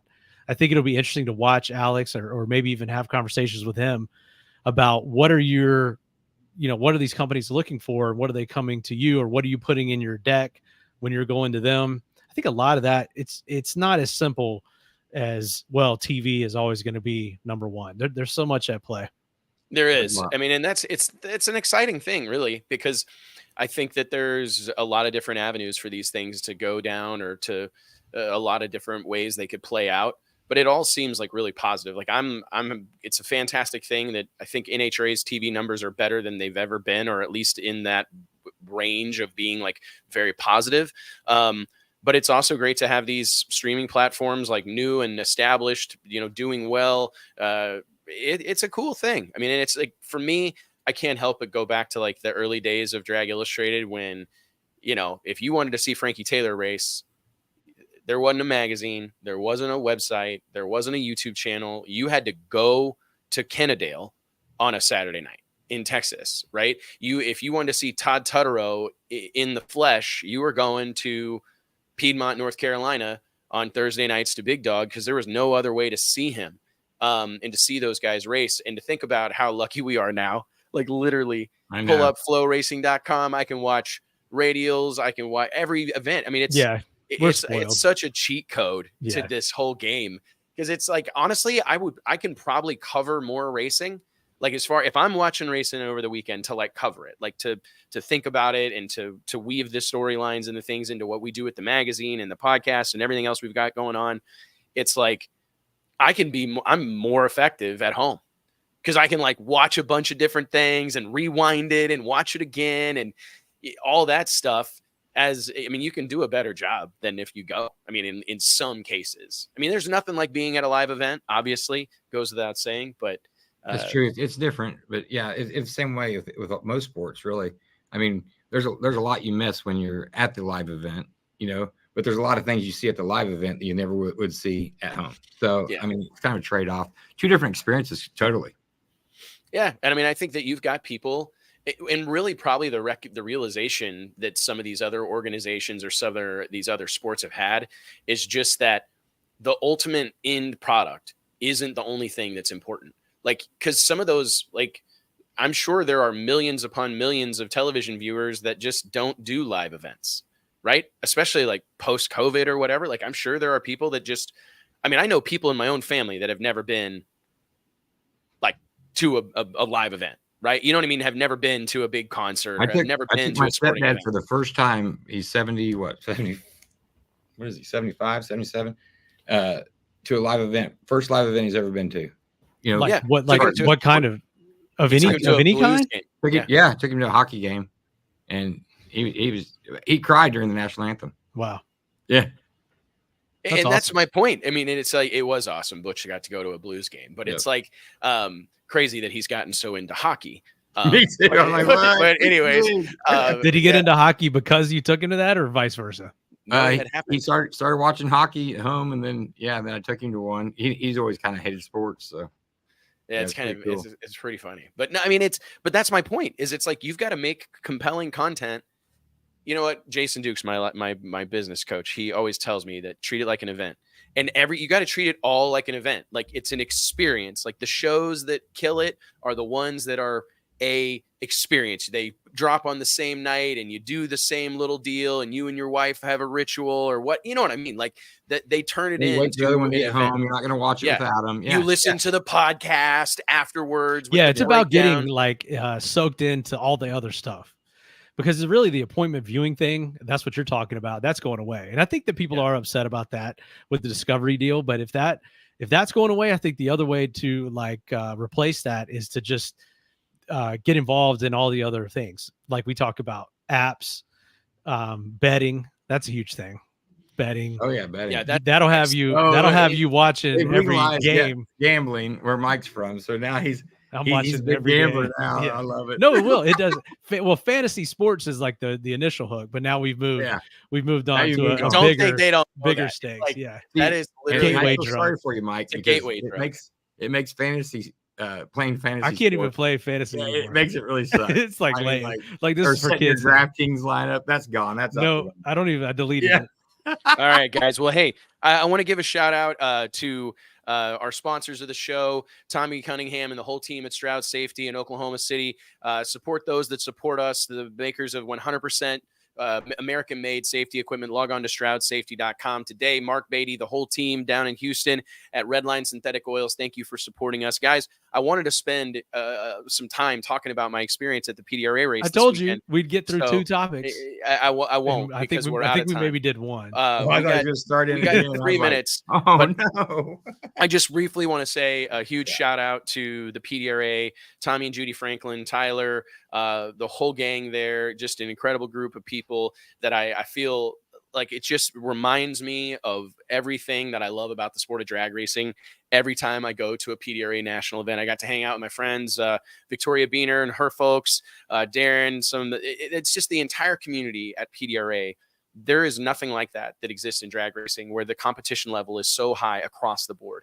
I mean, the competition level there is absolutely insane, whether you're in Pro Boost, like we rambled on about today, Pro Nitrous, Extreme Pro Stock. I mean, even Pro Street and Super Street are crazy competitive. And we saw like record-setting performances across the board. It was an incredible thing. The sportsman categories, top sportsman to top dragster, they're just bananas. The participation they get, bananas. And it really is an incredible thing to see some great drag racing. Got to see a whole bunch of our World Series of Pro Mod alum do really well. Jason Harris had a hell of a weekend. Melanie Salemi had a hell of a weekend. Jim Halsey got it done in Pro Nitrous. Tommy Franklin went to the final. Old Keith Haney made his way following a Midwest Series rain out. Took it upon himself, went all the way out to He went to find Virginia. some barometer. That's why he came to VP. He did. He went to find some barometer. It was great to see him there. Just like, there was a lot of guys. Derek Ward had a great performance this weekend. Kurt Setting and Spencer Hyde. Just absolutely cool to see all these guys that run World Series go out kicking ass and taking names. But just the whole experience, man. They've got a really cool thing going on there. I got my ass kicked by Kyle Christ.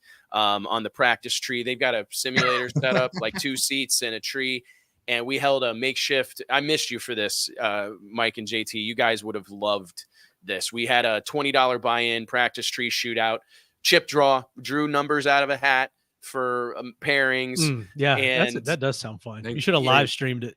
It was fun. But Pro Tree's got me, Porta Tree's got me soldering this little tiny piece into the motherboard. So we'll see if ours works after this. This should be good. This should be good. Yeah, keep us posted. Why don't you go live with that? Like, hey, we're about to repair the Drag Illustrated practice tree. He's gonna wire it up so the right lane always goes 000. We have to have some sort of significant practice tree happening at World Series next year, like Wednesday night, like some sort of mega practice tree thing, like 10 grand to win or something bananas. I want to do something just unheard of. But anyways, the practice tree deal, Daryl ended up taking the win. Who else was in it? There's a bunch of people in it. Mark Mentzer from Mentzer Shocks was there. Got to talk to Mark a bunch. It was great to see him. Haven't talked to him forever. It was just awesome, except for I did not do very well. And I had to roll out right where I needed it. I was killing it, and then just put sunglasses on, and that seemed to do me in. It was getting. You need the amber. You need the amber shades. Yeah, so see that green better. Those shooting glasses. That's what I'm going to do. Yeah. Okay. I'm going to get some shooting glasses to start wearing to drag races exclusively. Please like don't. the Jeffrey Dahmer ones. Yeah. You know the ones I'm talking about? The yellow. Yeah. I'm getting the Jeffrey Dahmers. Green hat, pink shorts, and Jeffrey Dahmer glasses. I'm going to get the Jeffrey Dahmer glasses. Yeah. I'm going to get on Amazon. Do you think that's what they're under? Jeffrey Dahmer glasses? Oh, yeah, for sure. On Amazon. For sure. I guarantee you it's under Jeffrey Dahmer glasses. Let's look. Let's see real quick. Jeffrey Dahmer glasses. You know what we need to do? Set up an old school practice tree with a clutch pedal. We'll have some kids messed up with that. They won't even know what that is. These aren't the right ones. You know the ones I'm talking about. We used to do the practice tree at home with my dad, and it came with the pedal and it also came with the button. And my dad always wanted to do the pedal, right? Because he had a clutch. And I'd be like, Dad, let's do the button. I can't do the pedal. And it turns out I was ahead of my time. Yeah. They had the button on the steering wheel, which is much better than having to use the little hand thing. Like it's just so much better. My dad'd be like, this button deal this is not how it works in real life, son. This is not how drag racing works. Here we are 30 years later, letting go of the button. Yeah, right. I know my dad. It's the same thing. What? Whose were you using? I'm assuming it is Tommy and Judy Franklin's. So it's just sitting in the tower in the media center. So we just started using it. I don't know. We didn't really ask. Rex has a nice one too. That one that he had at the world. It's like that with the little bucket seats, like the racing seats and a steering wheel. We need to get one. We don't have a big enough trailer right now. JT. Huh? You got killed on that one, bud. Well, I wasn't really trying. I'm going to have round girls. Push rod confidence a little bit, Mike. I appreciate that. I needed it a little bit, and I said, "Self, take it easy on Mike. Let him build the first time ever. A little bit. What happened since then? It ain't happened since then. I don't know. I don't usually try when I'm playing you. Oh yeah, right. Somebody's saying Push Rod Garage is saying you need round girls like boxing hat. I'm actually going to have that, so that's a good idea. I was also going to tell you guys real quick, and he's going to kill me if I don't mention it. Doug Johnson is putting on his Memorial Day Bash, Thunder Road Days, May 26, 2024. Small tire, no prep, True Street, Daily Driver, Outlaw Street. They got a truck class. He'll have his tribute car there. I'm not sure who all else is coming. I believe Kamikaze Chris, who's my all-time favorite street outlaw, is going to be there. A lot of people that I talk to about No Prep King says that they miss him. Like they miss the character that was like the wild card character, So I can get behind Kamikaze. He was probably one of my favorites too. They need that guy back. Yeah, you never want to be in front of one. Yeah. Yeah, true story, man. But anyway, shout out to Doug. He's getting back in the promoter game, and we wish him nothing but the best. I told him that we would be talking about it soon. We got a story that we're getting ready to run on the website about it. But yeah, huge shout out to the gang at PDRA. It's going to be an exciting weekend. Mike and I will be at the NHRA 4-Wide Nationals in Charlotte. Looking forward to that. It's become something of an annual tradition for us to get together for the 4-Wides out in his neighborhood. We got Drag Illustrated, director of photography, Rick Belden on property shooting portraits all weekend. So we're actually going to shoot at least one cover. Won't tell you guys who that is yet, but it's a killer one for this summer. I've got at least one other person that I'm trying to bring in to get a cover shoot done, shooting a bunch of stuff for Racers Club. Mike, bring some of your Racers Club gear. I'm going to get us some fresh pictures for the site and whatnot. We're going to have the DHR guys. They're en route right now, 85 South. That's good, man. I was wondering if they were coming with the bus. We're going to see our the Top End Club. We're going to see those we're going to guys be there and see the Top End gang. They're going to have their annual Saturday night picnic. They do a fantastic job down there. For those that don't know, there's a group of hardcore drag racing fans that hang out just beyond the grandstands on the spectator side of the track there at ZMAX Dragway, and they have become a club, the Top End Club, and they throw a barbecue, and they actually feed the NHRA Safety Safari every day of the race. So any of the safety safari guys that have been out there working 12, 14, 16, 18-hour days, backbreaking labor, wearing a fire suit oftentimes, they can come over and take a load off, hang out, get something. You may catch us down there. In fact, we may never leave. Between those guys and the Drink Hard Racing bus, it's peanut butter jelly time down there quite often. Yeah, they do a great job with cocktail. You get yourself in trouble down there, but we'll drag Brett down there. Brett Underwood, drag illustrator, vice president of sales. He'll be there hanging out with us, smoking cigars. I'm looking forward to that. I hope he's got some of them coffee flavored ones. Ken Ivey in the comments saying 4 wide to me sucks, and I think it sucks too. I'm not really going for the racing. Like, I love going to the drag races. There's nothing I like more, but I'm going to see my people. We got some meetings lined up for Saturday. It should be a barn burner of a day. I'm looking forward to it. But yeah, I'm a great group of people out there. We get to see a bunch of our friends. Gary, we get to see Gary hooking us up. Gary's cart. Oh yeah, shout out to Gary for the golf cart. Shout out to my boy Gary. You have to have a golf cart at ZMAX Dragway. You're in a bad shape if you don't. You really do. JT, you've never been to. We got to get you out to ZMAX this year. Maybe the September race we'll go, because that place is fun. It's Mike just won't let me anywhere in his area. You're not allowed in the state of North Carolina. It's like the polar opposite of what I like about drag. Like most drag strips like that don't often speak to me. The really big, nice ones. I like a honky tonk. I've said it a gazillion times on this show, right? So I love going to places that have some edge to them. However, much like walking into John Force Racing in Brownsburg, Indiana, or walking into Don Schumacher Racing in Brownsburg and some of these mega facilities, it's such a nice feeling, like, to just know our sport did this. You know what I mean? Like, I love they do it right, man. I love a dive bar. Media parking is right up front, literally right outside the tower. When you walk up at every door, there's attendants everywhere. They open the door. They open the double doors. There's 2 attendants, and when you walk in to the tower through that front entrance, they open the door, greet you, ask if you need directions or anything else. I mean, it is like top notch. It is such and I think that's why it like sticks out like it does, because it is such a different environment. It's such a different experience across the board. Even if you're sitting in the stands, I mean, it feels like you're at a major league sporting event, like you're at an MLB game. They do an incredible job. But anyways, Mike and I will be at the NHRA 4-Wide Nationals this weekend. Look us up if you're there, shoot a DM or whatever. We'll be hanging out in a multitude of places throughout the course of the weekend, but we'll definitely be down Saturday night at the Top End Club, hanging out with all of our friends from down there and doing something good for the Safety Safari and Drag Racing Association of Women. So they do a big, I think they do how an can auction. We direct, like they do that auction and they take donations and everything? We'll put a link up on the social media. Stay tuned to the Drag Illustrated social media, Facebook primarily, so you can see how to support the cause and support Drag Racing Association of Women. They last year, I can't remember how much they raised, but it was a bunch. So anyway, support the guys and gals that support us, support the sport of drag racing. We'll see you next Wednesday right here on the Drag Illustrated YouTube and Facebook page. We'll see you soon. Appreciate it. Thanks, guys. Thanks, guys.